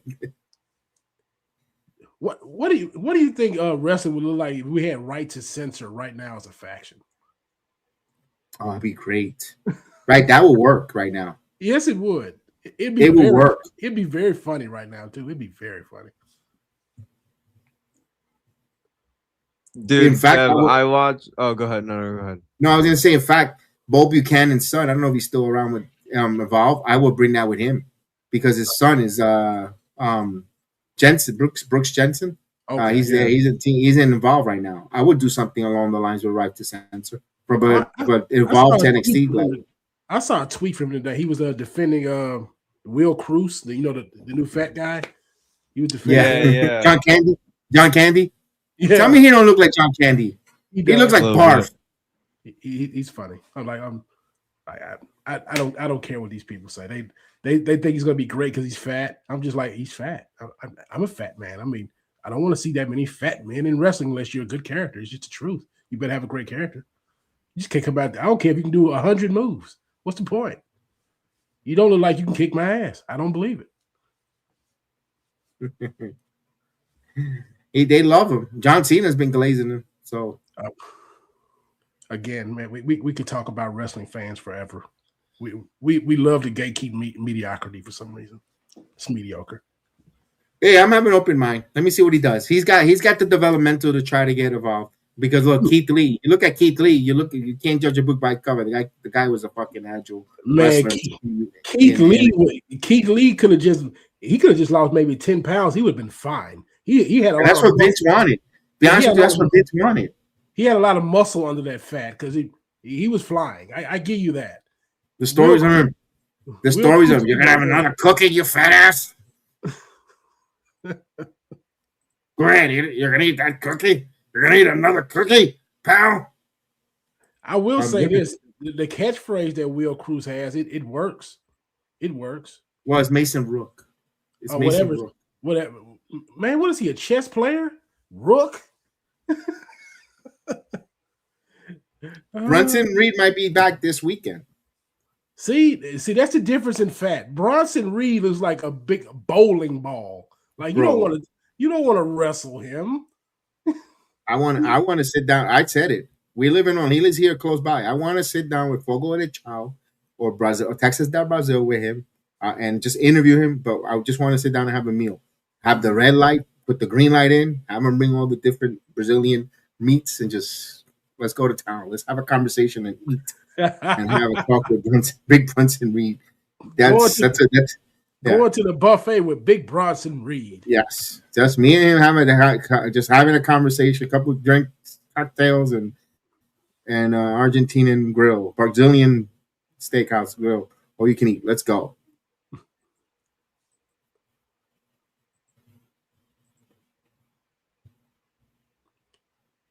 Texas Sub Brazil, right on the international drive. Let's go, Big Bronson Reed.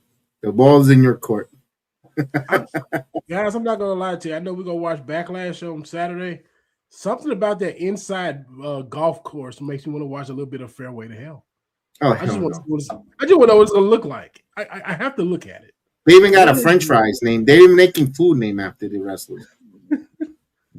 Yeah, the tsunami. Yeah, even tsunami. If Backlash wasn't on, I'm not watching that shit.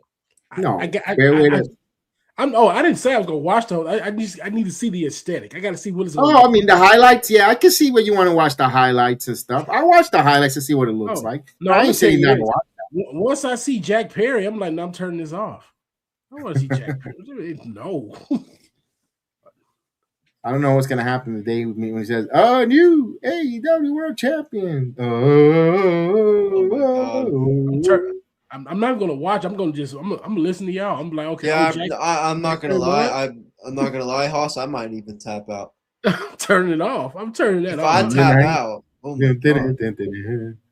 If Jack Perry now he's playing Magic School Bus. Now he's playing the Magic School Bus now with the national tour. You sure right. The Magic School. You're right. It's the Magic School Bus.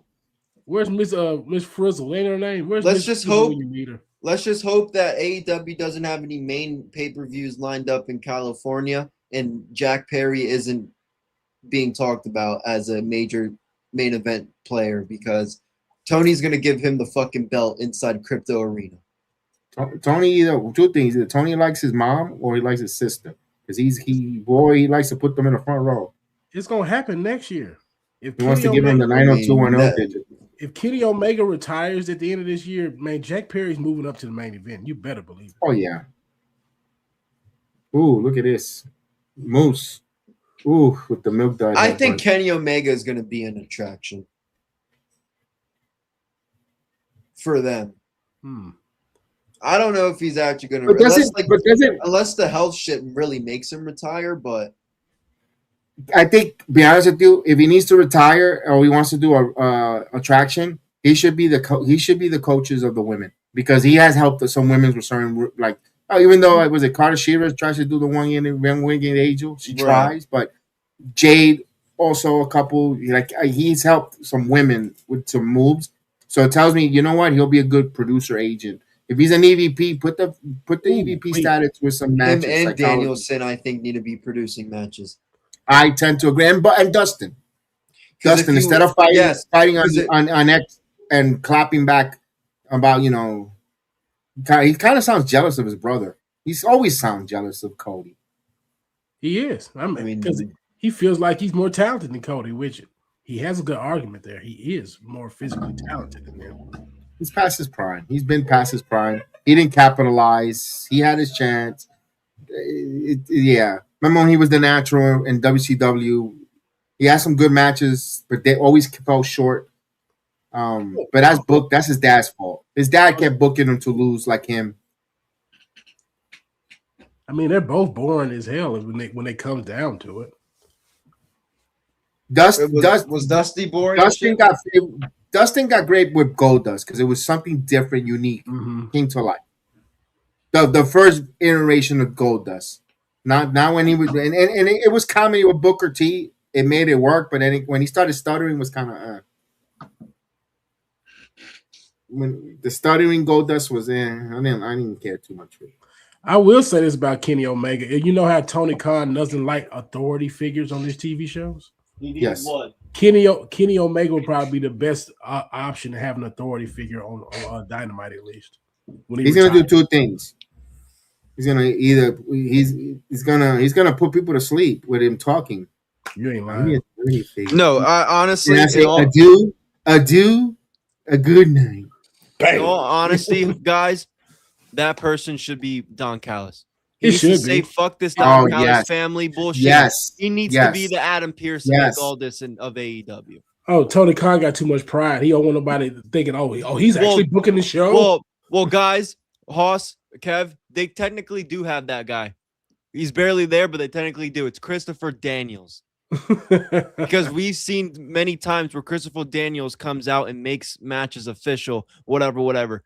No, we need a consistent character, and it needs to be Don Callis. I'm with you on that. It made the show more interesting. It made the show maybe he more doesn't want to. If he doesn't want to, I'll give you another one. But I don't know if he's going to want to do it because is MVP. I'm telling you, Tony Khan don't like it. He's a good one. He said he don't like the idea of managers on television. I think it's necessary for them. No, you know what he's gonna end up doing? The general manager figure, Jon Moxley. My God, Jesus! I ain't gonna lie. It probably would work. It probably would work. The Death Riders need to go away.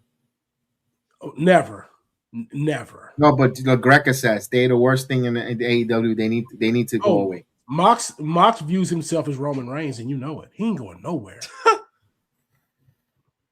When the last time Mox been off TV? You let me know. He hasn't. Man, don't miss. I'll give him that. He don't miss a day. No days off. Bro, even when the whole CM Punk shit happened, he stepped up like a fucking horse to the plate because he had to literally carry AEW on his back when Punk was going through the shit during Brawl Out. Not the Wembley stuff during Brawl Out. That's they gave Jon Moxley the interim world championship, and then him and Punk ended up fighting at the Double or Nothing, and then Punk won it back. Yo, I'm so thankful that they're not doing that. They're not doing that interim shit no more. Right. I thought it was a little innovative. I'm not gonna lie, it was a little innovative because it kind of made it like UFC. I gotta give them credit. As much as I don't like the company, I gotta give them credit. You're like, all right, that little UFC with the ranking systems, they did interim champions. You know what? But it's different. I didn't hate it, but then when they didn't do anything like progressive with it, I was like, it was weird. Like it was cool with the sports-based presentation, but it's like, how do we have you give us a top? How is Hangman ranked number 2? He just lost. Darby's ranked number 4, but Numbnuts gets the title shot, and he's not even ranked. Don't even get me started.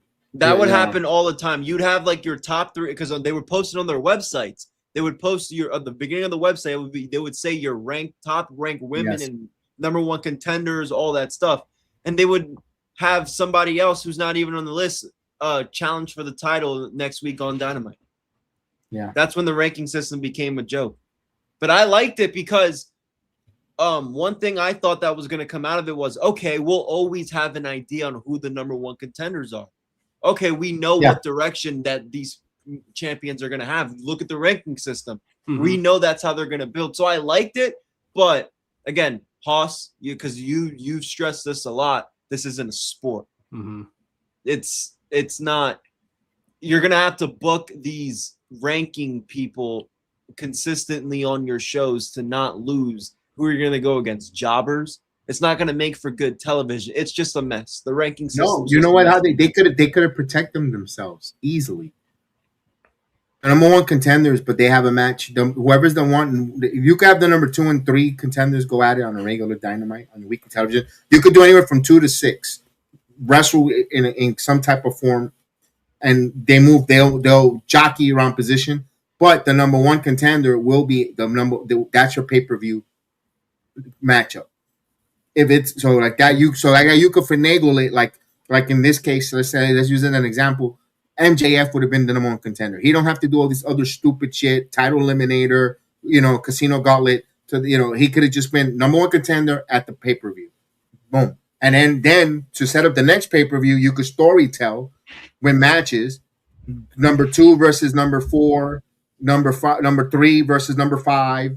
And then, and then they're like kind of not, it's not a tournament, but it's kind of a ranking to, and then you're like, okay, the new number 1 contender is this one because he has the most victories throughout the in between pay-per-views, and then that's your number 1 contender. You could have done something along those lines, but it takes consistency, storytelling, and remembering what happened on the other matches.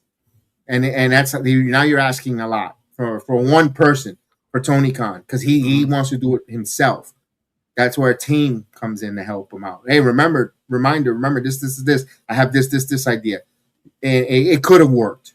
It could have worked. I got a question for y'all for next week. How many Rainmakers does Darby Allin eat next week? Oh, come on. Yo, there should be no way in hell that Okada should be beating, should lose to Darby Allin. No way in hell. You could have a great story out of this if Tony Khan had any sense. Okada should win, and MJF should try to get revenge on him because Andrade lost because he already has beef with the Don Callis family. But we don't like to have fun on Wednesday nights. I don't understand. It's all about the graps, all about wrestling. It's all about wrestling. We don't have fun. We don't have. But no, we got people on the internet being real prudish about Harley Cameron and Mina last night. They become the fun police. I'm just like, oh, what happened? What happened to wrestling? What happened? So Okada came on Wednesday, right, and asked for a match. Yes. So why is Swerve is asking for Bandito? If this Swerve is supposed to use, I asked the same thing. I told you, Hoss. I'm gonna tell you right now, Kev. He's gonna be the Ring of Honor champion. Oh, that's gonna do a lot for him. Yeah, yes. I'm gonna buy Honor Club. You know, yeah. Oh man, maybe they get the Fox deal after now. You know, Shockwave. Yeah, they'll have Brady and that's gonna send some shockwaves. They'll get Strahan and Bradshaw to do the pre-shows and all that shit. You see them on Friday. You see them on Fox Sports on the herd. On the herd, we're calling Cowherd.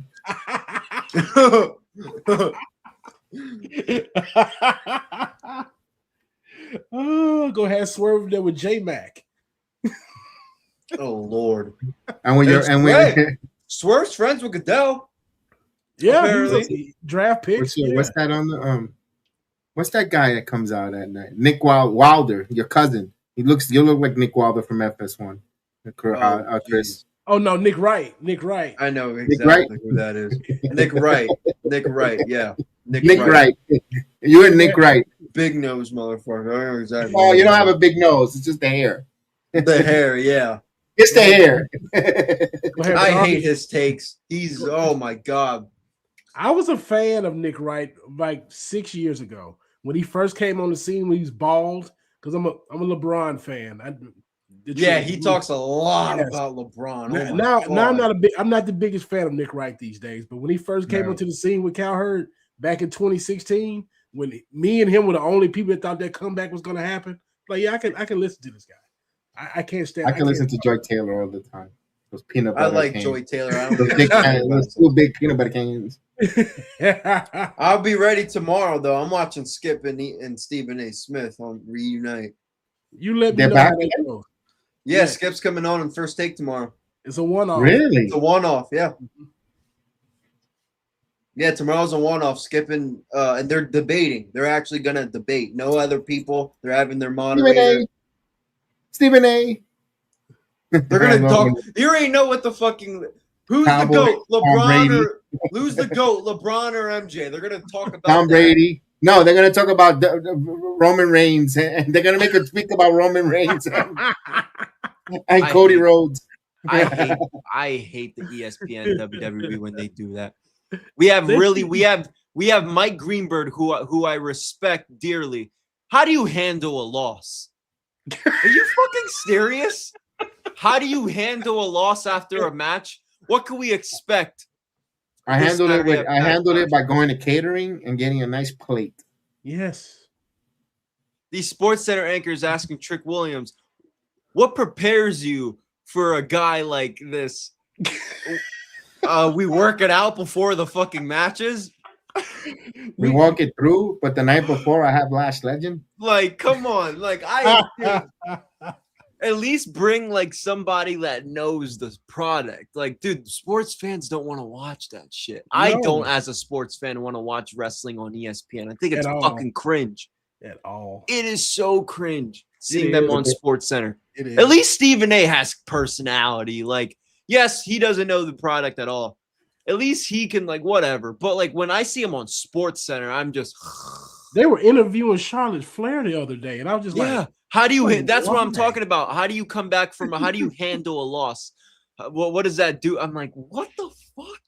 Look, they showed the table again when he misspelled the table sacrifice. Now I will tell you this: if they were doing this when Ric Flair was in his prime, boy, they would have to cut the TV off. Oh my God! He was going to destroy. But he's been on First Take though. Ric Flair's been on First Take. Yeah, he has. No, I'm just talking about the way they cover it now. If he was the way they cover it now, though, Ric Flair's on there because he's Ric Flair. Like when they're promoting a pay-per-view, asking these wrestlers, how do you handle a loss after a match?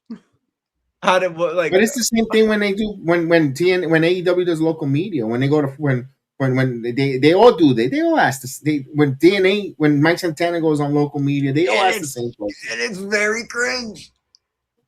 But they're trying to sell tickets, they're trying to get people eyeball. I get it. Here's Mike. Speaking of that, here's our champion. All right, let's go. It was good. The rotten apple don't fall far from the tree. Let's go, Mike. Shout out. I had yesterday. We had Nap God and we had KD. They had the smoking session. I was in the chat with them, just in the chat, writing back and forth.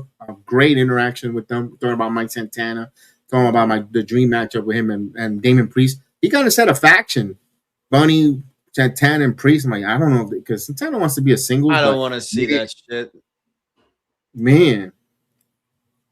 It's no after what I want to see them one-on-one after the LWO experience. Yeah, and his partner, one of the partners says he doesn't want him nowhere near the Rey Mysterio. Nothing near Rey Mysterio. No, keep him away. I'm good with I'm good. Not like this is just me, and I feel the same way when Io Sky and the Kabuki Warriors. Not all Japanese, not all Hispanics, not all British people need to be in a fucking faction. Fair, yeah, that's fair enough. Yeah, I will say this though. I'd rather see Santana and Priest battle for the biggest boricua in the company. That's what I want. That's what I want. I don't want them as a team. I want them as a one-on-one. I want them as a WrestleMania match.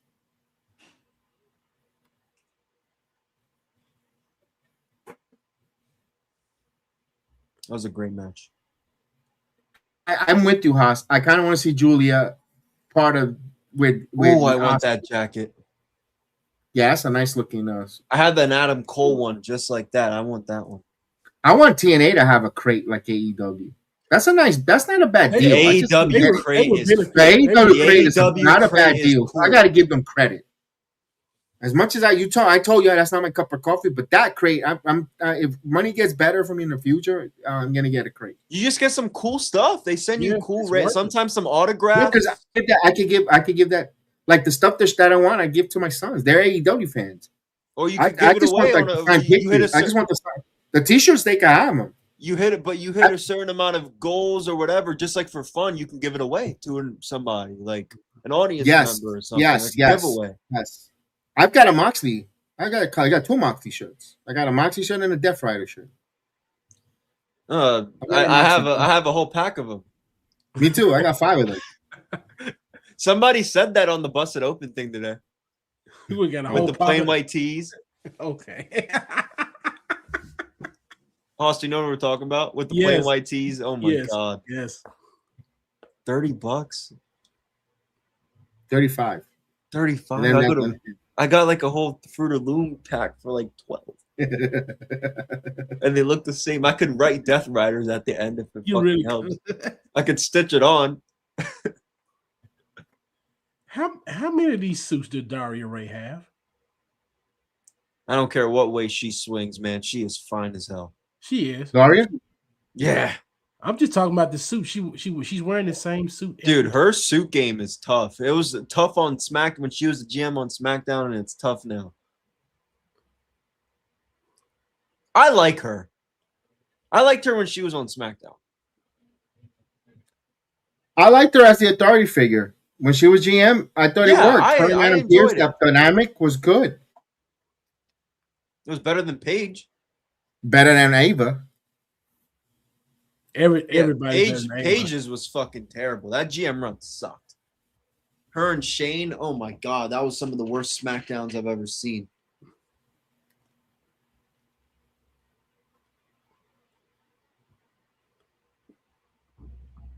Oh, we have. When is this Battle Royal? Next week? Oh, I thought it was today.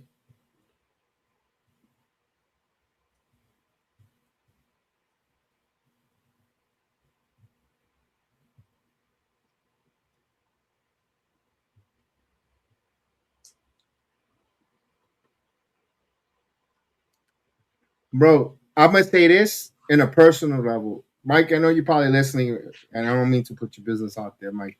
Apologize, mijo. But I think if he's making a move, it's gonna be summer. Goes perfect because if he needs to change his daughter from school to Central Florida school, he's gonna be during the spring, the summertime break.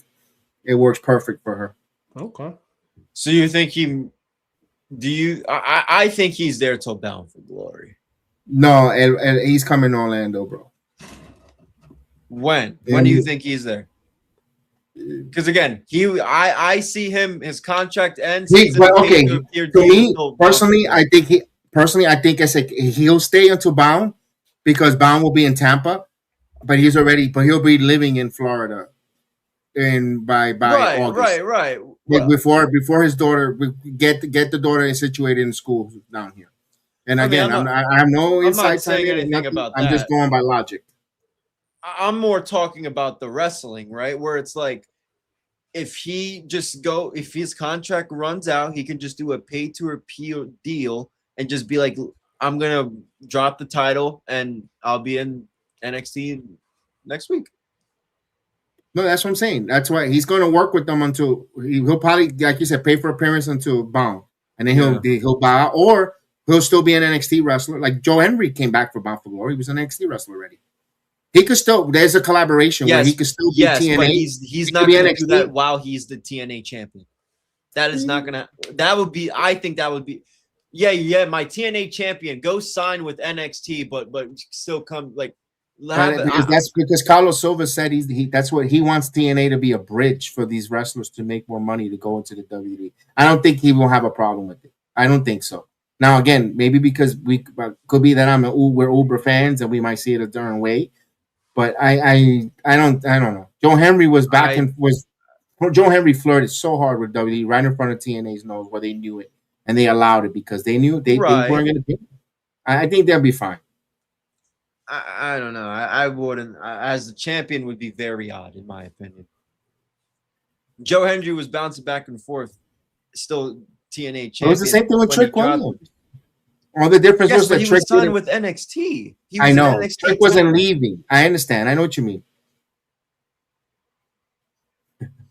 Well, speaking of that, tomorrow I'll be watching Mortal Kombat 2. Oh, that comes out tomorrow. That's right. Yeah. That came out already.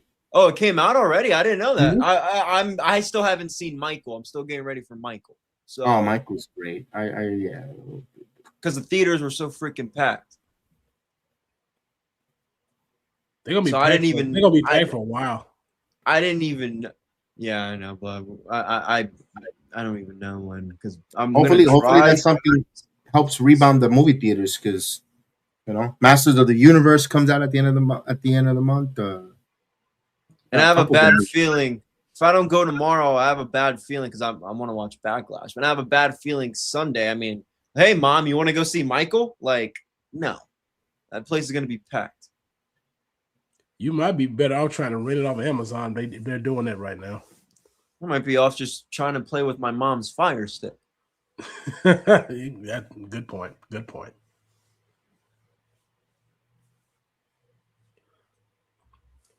Amazon, they don't have it. They're not gonna have it on the streaming services till after the theaters. And it's gonna be like $30 fucking bucks. Yeah. But it's almost the same thing though, Chris. If you go to the theaters for 2 tickets, no, you're right. It's gonna be like $24 maybe now, plus the more popcorn and food. I agree. Gas.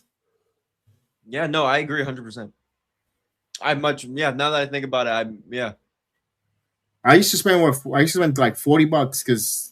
Even more than that, because it was 4 of us. Whenever the Marvel movies used to come out or whatever, like I would take all the boys and my wife would go and watch all the Marvel movies.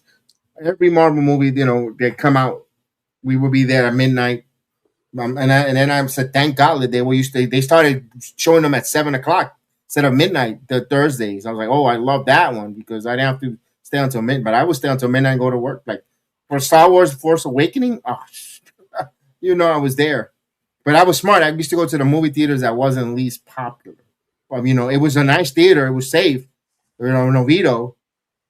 But it wasn't packed. It was like, oh yeah, I had good seats and I have to go those ridiculous lines. It was used to buy the tickets in Fandango, have it on my phone. When you see the theater, at least here, it's like with the Michael and all that stuff, you would think they're making a comeback because, like, let's be honest, like even like a lot of movies, people are just gonna wait till they come up on Max or Prime. Like, of course. Oh, yeah. Like it's just a better way of doing it. Like none of that. You're spending so much money a month on these services. Why not just have a couple weeks patience? You're going to see it.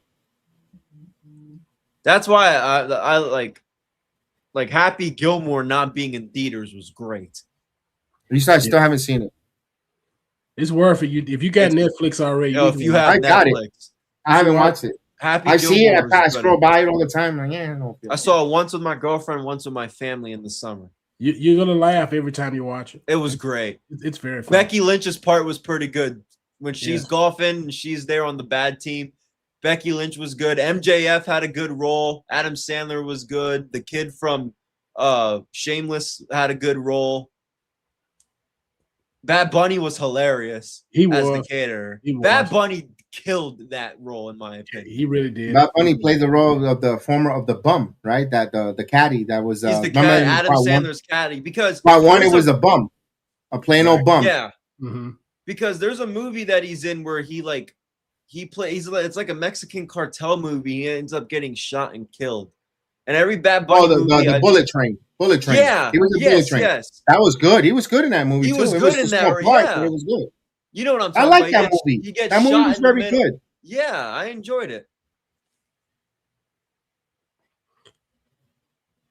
No, he's a good actor, and if he's improving on his English, I can see him getting a little more roles. He speaks good English. It's just an act, bro. It could. I think no. Shohei Ohtani's a fucking act. You're gonna tell me Shohei Ohtani doesn't understand English? Get out of here! I can't stand that son of a bitch. That's why his handler took some of his money and had to go to prison because Shohei don't know English. He knows English. He knows English. He know how to cash his checks. Yo, you go to all these parking places. No, they don't know English. But how much is this? Oh, $14.99. Oh my God, Ken. No, he's not lying. Dude, that was hilarious. You learned English, huh? The numbers are universal, Cam. That was hilarious, but sad at the same time. Oh, that No, they tell you how much is it? $7.99 plus tax. They know how to tell you tax too. I'm like, holy shit! It's not numbers, Kirsch. They tell you plus tax. I'm like, oh shit! Just don't go to speak to a manager.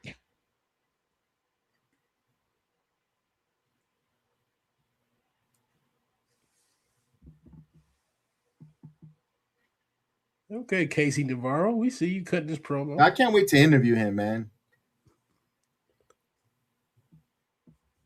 I still got the thumbnail that we was supposed to another one that we got booked, but he got hurt. He was supposed to be our first guest. Yeah, he was supposed to be our first guest. Okay, mm-hmm. That's all right. We got Carlos Silva instead. Yeah, they substitute Carlos. Then we became good friends. Hey, I rather have the president right now. No pun intended. Right, Chris? That's our pal. The president of TNA. Let's get that clear. Send the picture. Show the picture again.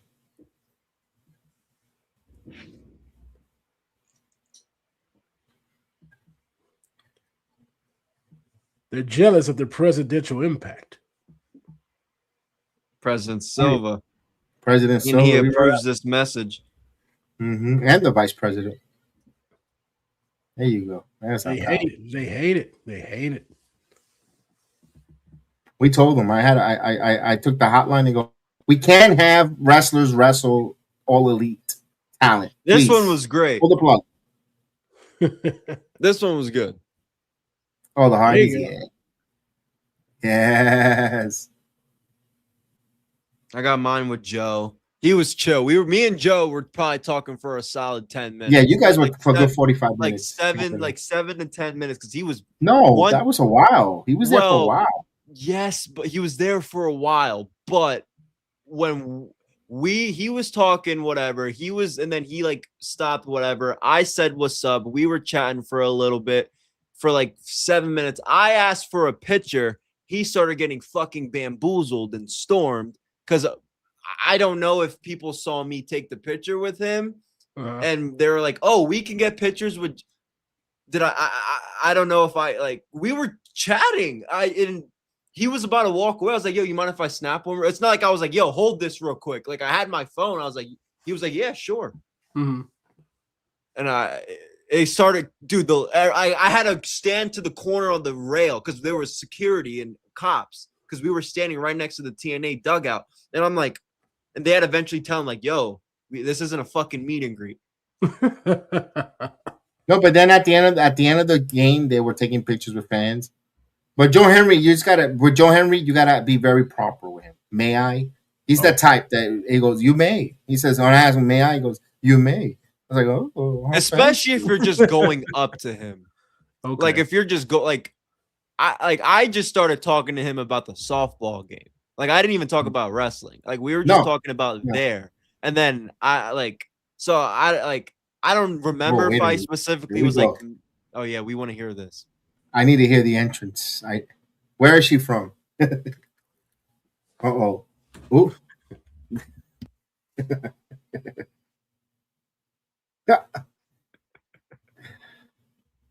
I wish she would not do that no more. It's so stereotypical. Oh, they're not going to do it. Kev, you should call that plus tax. It's a title match. It's a title match. They'll do it in the ring when the both. I know. No, but that move there when she does the fan and all that. Yeah, the tax. She should call plus tax. Yeah. Ay. But yeah, I'm telling you, one of these days I'm gonna be in a supermarket. Guys, I'm in the hospital because I got kicked in the head because she's gonna come and kick me in my head. When I'm gonna be in Publix, down the aisle, going, and all the time I'm gonna get whack. I'm like, damn. Oh, I thought that was armpit hairs, and that's a tattoo. I was like, damn, she didn't shave her armpits. Oh, damn. Oh, she moving like a Power Ranger out there. Bro, you know who left? Dude, we talked to Nic Nemeth for a split second too. Okay. He was on him and Ryan because they had a comedy gig. I said hi to Ryan. Ryan waved to me. I said I raved because we exchanged DMs, me and Ryan. Okay. So Victoria said hi to me. I said hi to Victoria Crawford. Okay. We said hi to our friend Amanda. I wanted to say hi to Tessa. Should have, didn't. You should have. He got starstruck with her a little bit. But you know the thing was, I said something to her on YouTube and she said you could have came up. I was like, damn, and she saw me talking to the people, the wrestlers. So. In the I know you're not dating or nothing anymore, Chris, but in the dating game, you miss every shot you don't take. That was upset. I didn't live with myself. You know. Here we go. The TNA knockouts. Jeff Hardy left so fucking fast. Oh, we said hi to Trick. Big Ching China. Trick walked past us and goes, "Sup, Kev?" Yeah. You know, Chris. I don't know if you saw Frank, the referee. He lives right down the street. I'm literally freaking down the road. That pool. That's a famous that pool in the subdivision in his complex is very famous. Oh shit! Yeah, guy said, "Oh yeah." He goes, "How?" I told him. I feel like a lot of these people. I feel like somebody lives close. Solo Sokoa lives around here. I feel like I don't know exactly where, but he lives really close. I don't even.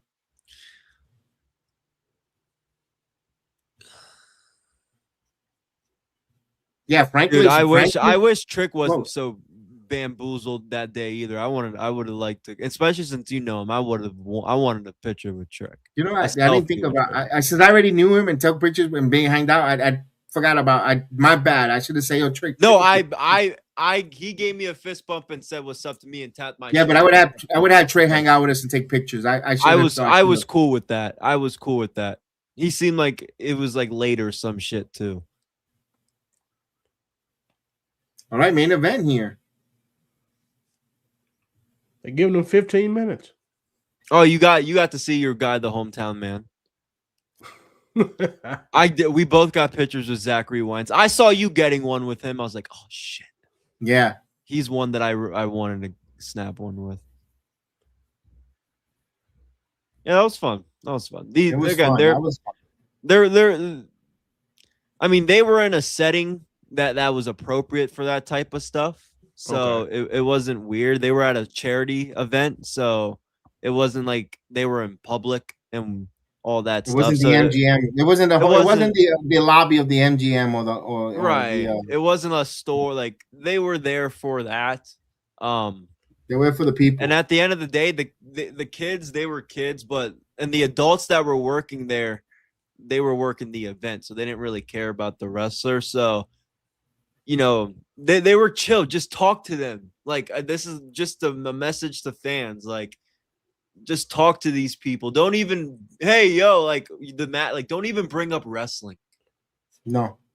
Oh, see, you're asking a lot from Chris. You're asking a lot. I don't even. That's how I became cordial with the people. And if you see him out in the wild, yeah, just have a conversation. Normal. How you doing? What's up? Nothing about. Kev, these people. We did not mention a single word about Slammiversary. No. Until Kev saw AJ Francis after the show and talked to him about Slam. That was it. Yeah. We did not talk to these wrestlers about Slam the night, and that was the day. Because we were already talking to Francis for a while. And bro, they're doing media. Like they're doing media. I'm sure they're talking about Slam. They don't want to talk about that there. No, they don't. You're right. You don't. They don't. What I'm saying, tell me about the 450 Phoenix Flash that you did. Like, no, like they're normal fucking people. I was talking to AJ Francis about football. Yeah. Again, most of these people are not normal. I'm telling you, they're not. They're very overzealous with wrestling. Many of these people don't have other hobbies. Like you talk about the Pittsburgh Steelers, and Kev, you talking about the Knicks from time to time. These people ain't talking about nothing else. When I met Malik Blade, when me and Malik spoke when I went to Trick's party. We talked about football. He's a Cowboys fan, and we talked about football, about that season, that year, and yada yada. We were talking for a long time. The fact is that he actually told me his government name. He introduced himself and gave me his government name. Oh, yeah. Really? Instead of his stage is wrestling. Wow. That's how much of the good conversation we had that time with him. Yeah, dude, they're fucking people. But Hoss, you're right. No, they're not. People aren't normal. Especially in a setting like a Vegas. Holy shit. Yeah, and the same thing with Anope. Anope says, reach out to me and I'll send you some of my independent merch. I'll give you some of my independent merch. I never did. It's just like I'm not. It was fun. It was good enough that we conversated and we spoke and we had great conversation. But that with me alone, and it wasn't even about wrestling. Just having that me alone was great. We laughed. We made some jokes. Yeah, Odyssey Jones. Having conversation with him at that time was fun. Carmelo was shy. Carmelo was really shy. He was to himself a little bit. He was with us conversating, but he was real little. Yeah. I met AR Fox at All In last year. He was a cool guy. He was on. But I say my best conversation. He got a haircut. Yeah. My best conversation for me was Super Crazy though. Okay. Back in '98. Yeah, seriously. And the East, when I went to the ECW, talking about Reese. 99. No. And it's Super Crazy. We went to the Westchester County for ECW at that time. I must have spoken. The show was like 4 hours. I must have, no lie, an hour talking to Super Crazy by the concession stands. We met, we talked, and I thought we were gonna end up hey, we're gonna hang out afterwards. It was that cool. I mean, just normal, nothing wrestling. Maybe at the end, I asked him if he's gonna go to WWE. He goes, yeah, I think I want to eventually, and he did. So we talked. Oh, it was great. It was great talking to Super Crazy. And it was in Spanish. So that's why I think for him it was cool, because I don't think he had anyone to really conversate much in Spanish with ECW. Right. So I think that's why the conversation kept flowing for a while. So it was cool. Okay. Yeah. And that night before going in, I always say it, before we went into the West of the County Center, we parked where we were in the back. Sandman called us over and wanted a cigarette. I don't smoke. Neither of my friends. So we're like, I don't got a cigarette, man. It's like, oh man, you sure? And then Sandman, Sabu, who else was it? Two other wrestlers in the back. They called us over. I'm like, come here. Say, oh, they're gonna sneak us in. Like, let's go. Like, and then you guys got a cigarette, man? If you had one, they might have. Yeah. None of us smoked. I never smoked. No, I know. No, yeah. Mm-hmm. When I was 16, two of my buddies drove to a live show. Being a dumb fan, my buddy and I got in super early, and I waited for the wrestlers to show up. Well, wait, I know. Wait, you got more, right? Let me see. Oh yeah, he's basically saying him and his buddies were dumb fans, and they would wake up early to go see the wrestlers. Oh, I've got somewhere. No, I lost those pictures in the camera, disposal camera. When Stone Cold Steve Austin, like he drove, he pulled up in his car. He did this one of these with his arms, with his bicep, and my wife goes, "Yo, that's Austin." Oh, because everybody was looking for something else, and because he had a wig on too, because he was and that's his height of his popularity. He had a wig on, but it was Austin. He stopped and he looked at the car and he looked with the wig and took a pic with his arm. I said it was a cool picture for Stone Cold. Oh, look, Zaya Brookside in the back.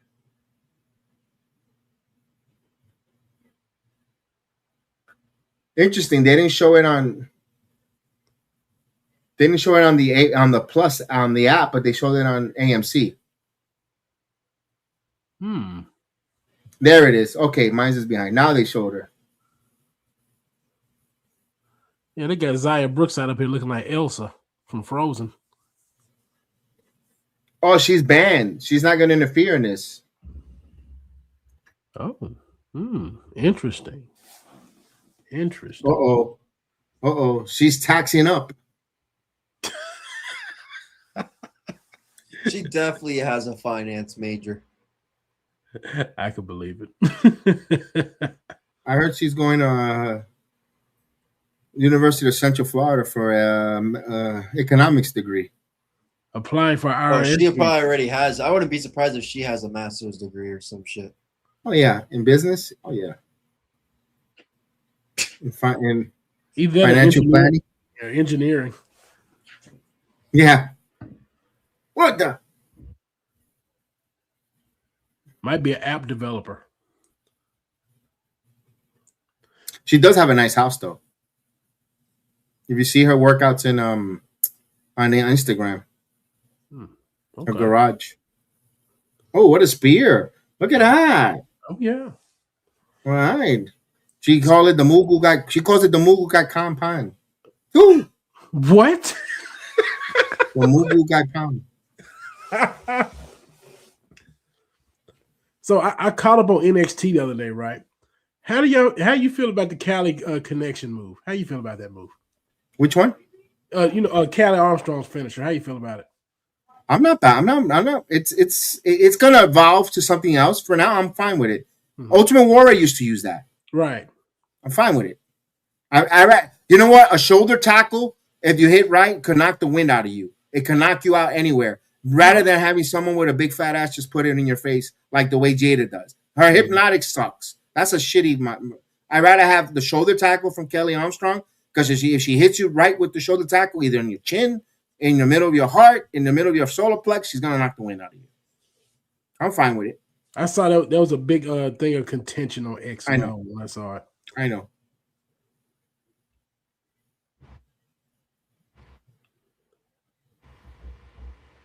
That's why it comes from. That's why I kind of don't disagree with that move. Oh, look at that crossbody. Oh, look at this. Look at this. Look at this. There we go. Get strong with it. All right. Someone took their ginseng. Arianna Grace, strong facial looks. She sold that one. You know what? After this match, I'm gonna have a little green tea. We pulled up at a car. Look close to the arena. Crush and Savio Vega. Oh, they were in a car. Looked over at Savio and said, "Hey, Savio, these kids. I swear." You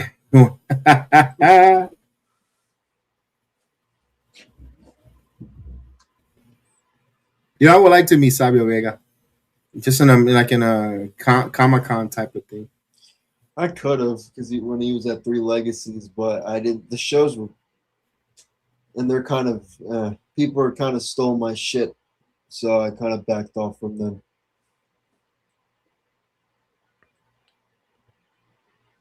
Here's a superplex. Oh, look at this. Other content creators were talking about Three Legacies. I'm like, damn, yeah, fuck that.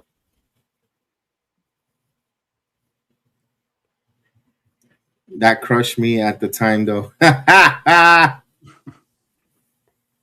You got crushed like the way when Hacksaw Jim Duggan got arrested with Iron Sheik, and for me, fuck the Hulk Hogan. They're supposed to be battling. They're not supposed to like each other, and they get arrested smoking pot on the Jersey Turnpike. Oh my god! Breaking kayfabe. Kayfabe, bro. Kayfabe is dead, brother.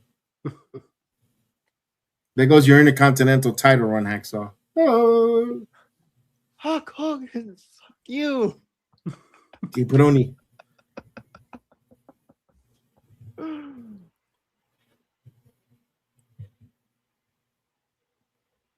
I tell you one thing, Ying Lee loves being in the sun here. Yes, Hi. The tan is great.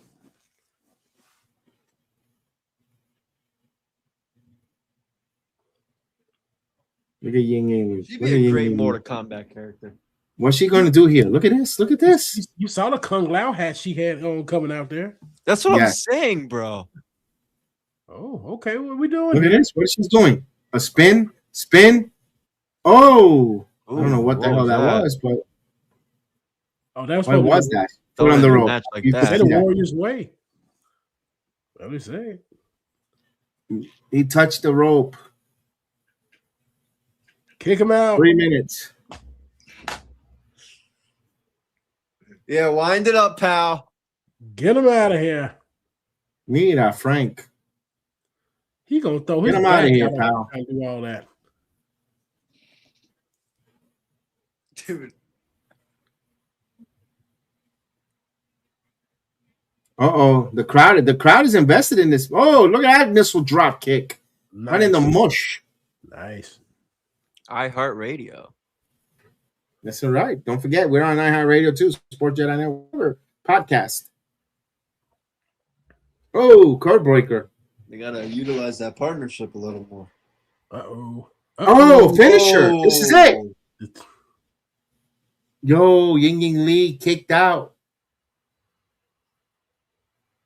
No fucking way. She's finna win. Finna banish Arianna Grace back to NXT.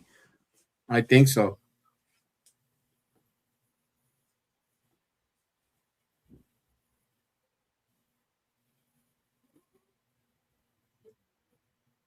Oh, okay. Oh, that's nice. That's nice. Yo, she pinned her. Got her. Yo, you know what? Thank you that they didn't surprise and spoil this shit. I didn't know. Wow. Called it. I told you at the beginning of the show. I wouldn't be surprised, yeah. Oh, I didn't know. Wow, I'm genuinely surprised. Thank you for not spoiling it. You don't see many of them. That's a good job keeping that quiet. Oh yeah. I think but it was she had the, but you know what? She had the title on Tuesday though. For NXT though, Adriana. They had to sell it. They had to sell it, man. That's what they She's two-time knockout champion, huh? I'm not gonna lie to you. They need to push Arianna Grace immediately on NXT if she's gonna stay relevant with Birthright. I mean, they did it with Kalani and JC after they won the Knockouts title, so they got to do it with her. Oh, she's pulling the Carlos Silva now with the hat? Yeah. Because he wasn't there. So he's playing the role of him. That's funny. She even has that. Yeah, they said that. They said that a couple weeks ago. Oh, okay. I look, if I'm Carlos Silva, I wasn't staying another night. They booked the fucking whole talent in a haunted hotel. Yeah. Carlos Silva said, "Fuck this shit, I'm out." Cornette's recent comments of just about him were just, oh my god. Where is Ross Sapp? He should be called out. He likes to expose things. He ain't said nothing about this. Nothing. Absolutely nothing for TNA. No, I'm glad that no one stooged it out. You know what? Let's not encourage it. I'm just talking. No. I appreciate it. You know what? I kind of appreciate that it wasn't stooged out. Oh, wait a minute. Somebody got beat up in the back. Who the hell is this? Hopefully they have the respect that's like they know. Is that Moose? Yeah, that's Moose. Eric Young did that to him? I thought it was the system. Eddie Edwards and Bronson. Nah, that had to be Moose. I mean, no, I'm talking about who attacked him. Eric Young? You think Eric Young attacked Moose? Because he did that to EC3. Interesting. I mean, the cleanse. Interesting. The cleanse, guys, the cleanse. Yeah. So the cleanse never came. Episode. We had a nice conversation. We had fun with it. Are you guys ready tomorrow? Make sure you wear black for the eulogy. Oh my. It's the funeral. I even got the haircut and everything. I got my haircut. I got my, thanks to Blue Point Barbers. I'm actually excited to see it. I want to see this play out. I think it's going to be comedy gold. Yeah. Anybody? I don't know if anyone's going to speak on behalf of the Gingerbread Man. Oh, might be Lash. I think I have him here. I think I have his action figure here. I think I do. Seriously, I think I do have an action figure, Gingerbread action figure. I'm about to go bake up his family. Yeah, so the gingerbread, and it's gonna be interesting to see that funeral. But we have Kiana James versus Tiffany Stratton is gonna be pretty interesting. Yeah. They're gonna have good match. They're gonna have a couple women matches. They're gonna do it before the pay-per-view. I'm complaining about Haas real quick before I know we're gonna get off the air really quick. Why were they complaining about Monday Night Raw, the lack of women? To me, there was a lot of women storyline with the Judgment Day. They got a lot of TV storytelling time. They weren't physical matches, but it was. I thought that was very important, setting up for weeks of television. Yeah, people just like to talk. They just like to talk. They don't believe half the things that they say, because if they had 2 or 3 women's matches, they'd be like, they want more. Then they set up storylines. That's not enough. They need to be wrestling.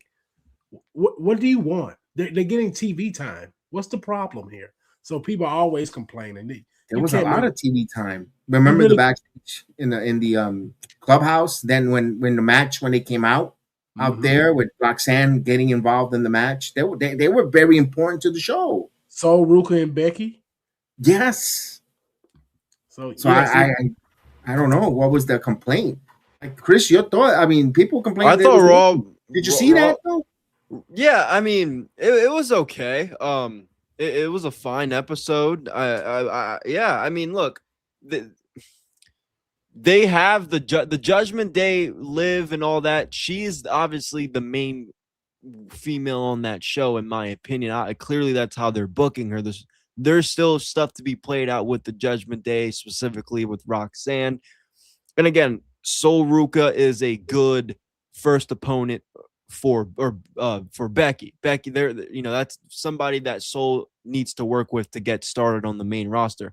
That's probably why now, obviously, besides AJ taking her break, this is why Becky wins the Intercontinental Championship at WrestleMania. So this is going to be her role for a little longer. We know we kind of wanted her to go up into the world title scene, but this is going to be her role. So the thing, again, we can't say this about SmackDown, but Monday Night Raw has a solid mid-card division, and they have a world title scene that as a champion that people are interested in, and you're going to have a story there with Roxanne in the future. So it's going to play out. And look, SmackDown's getting there. I obviously Kev talks about, our watching JC Jane and all that. I think she's going to be a big time player on the women's division. So, SmackDown may just gotten better with the addition of her, but no, I mean, we don't need the women's matches. I think that's what people are always caught up on, is the women's matches. Like, if we got no women on the show, I would understand people's complaint, but it's we're getting a show again. We are getting Roman Reigns and Jacob at the end. Let's give them some time. There's some things that you want to give a little time for leading up to Backlash. There's nothing wrong with that. There's not even a women's show on the card. So why is it a big deal? There's nothing to build up for the pay-per-view. Let this Monday Night Raw, let the SmackDown be to build up for the matches at Backlash, and then they can restart going into their next pay-per-view. It's really not that big of a deal. You're gonna hear the same complaints from Backlash. You're gonna be like, "Oh, there's not enough women's matches on the PLE." You're gonna hear it. You're gonna hear it. They've got the Asuka and Io match, which is two of the great Japanese. Oh yeah. Anyway, they do Japanese wrestlers. That should have been a main event. Anyway, they even have a women's match that has no title involved. Mm-hmm. That, say what you want about Kyrie not being there, but they still been building it for months and months and months. Exactly. There's no pleasing the fans when it comes to women's wrestling. There's no pleasing them. Like you give them, you could make the number higher. It's not high enough. If you more than, if it's less than one, whoa, man, you're not doing right. Breaking news. Hold on. Oh, geez. According to AJB, Brie Bella, Nikki Bella have been moved to the free agents section of WWE.com, along with Omos. Yeah. They're not gone. Good. They're free agent. I mean, they could show up on any more Raw Smack. Okay. They don't belong to a specific brand. Oh, Brock is moved on the alumni section too. No. Oba, Omos, Nikki, Danhausen, AJ, and Brie. No, I'm telling you, Brock is also added on the alumni list as of an hour ago. Alumni? Yes. So he's retired. So he's retired. But that's nothing. They can move that. They can move that because Jey Uso was the alumni when he said he quit WWE for 2 weeks. Remember? Oh, okay. Yeah. No. Yeah. You're right. You're right. Yeah. So you could take that. You could take that as a grain of salt. Yeah. No. That's fair. That's fair. But no. I mean, I like that for the other names you mentioned, because they bring, again, the Bellas. You want them to go on every show. They just. I'm not their fan. I'm not a fan of them in wrestling right now in 2026, but they bring a lot to the table. I mean, let them just go wherever brand they need to go, especially if they are going to be in that women's tag team champions. You cannot have that title specific to one brand. You got to go everywhere. Makes perfect sense. Also, when you have now Nikki, Brie, Paige, they're trying to bring back that audience for Total Bellas to try to now come back and watch the WWE. That too. Hey, and then those ladies that watch them, and the Tyler's there as well. Those ladies that watch them, they're still wrestling, and they could do it at that age. That's the message they're trying to tell those ladies, inspire those ladies that used to watch Total Bellas. Their career is not over, regardless of their age. They could still do it at a high level at that age, and they're not old either. So we're not making them seem like they're ancient. No, but there's a stereotype that when women reach 35 in wrestling, they're done. Bullshit. They're trying to change the narrative with it. That's why I'm okay with them back for now. I know you say about the women losing roster, but they're cutting the women that they're not really using. So I'm okay with it. I'm okay for now. It could bite me in the ass later, but I'm okay for now. Remember, Blake and Rose coming back up. So SmackDown's going to get even better with more women and more story, hopefully story, but more women competition. And they haven't seen Jade since after WrestleMania or her group. Okay, we're going to hear these complaints until they get the idea that you want, that they get the all women show, weekly show. You're going to keep hearing that till it happens. You think that will happen? I give it to maybe next year. They're going to, trust me, TKO will try anything for a money grab. They'll try anything. You know what? Chef Dan was the one with the idea. WCW, Women's Championship Wrestling. I can see it happening. And they're like, we gave you a chance, sink or swim. We'll probably give you a quarter. You get 3 months. If you only have progress in 3 months, it's got to be scrapped. I can see it happening. We could see, as long as there's nothing derogatory. Yeah. So with that said, we're gonna say goodnight because we got a big funeral tomorrow to get ready for a eulogy and all that good stuff there. And Haas and Chris, appreciate you. I'm gonna run the outro and we'll just hang out. All right. See you later, guys. We'll see you next time here. Thank you everyone on X, man. You guys were wonderful. Appreciate you guys. Tune in to Heel of the Ring podcast on the Sports Jedi Network channel. May the sports be with you. Because I am the hero the Sports Jedi deserves, but not the one in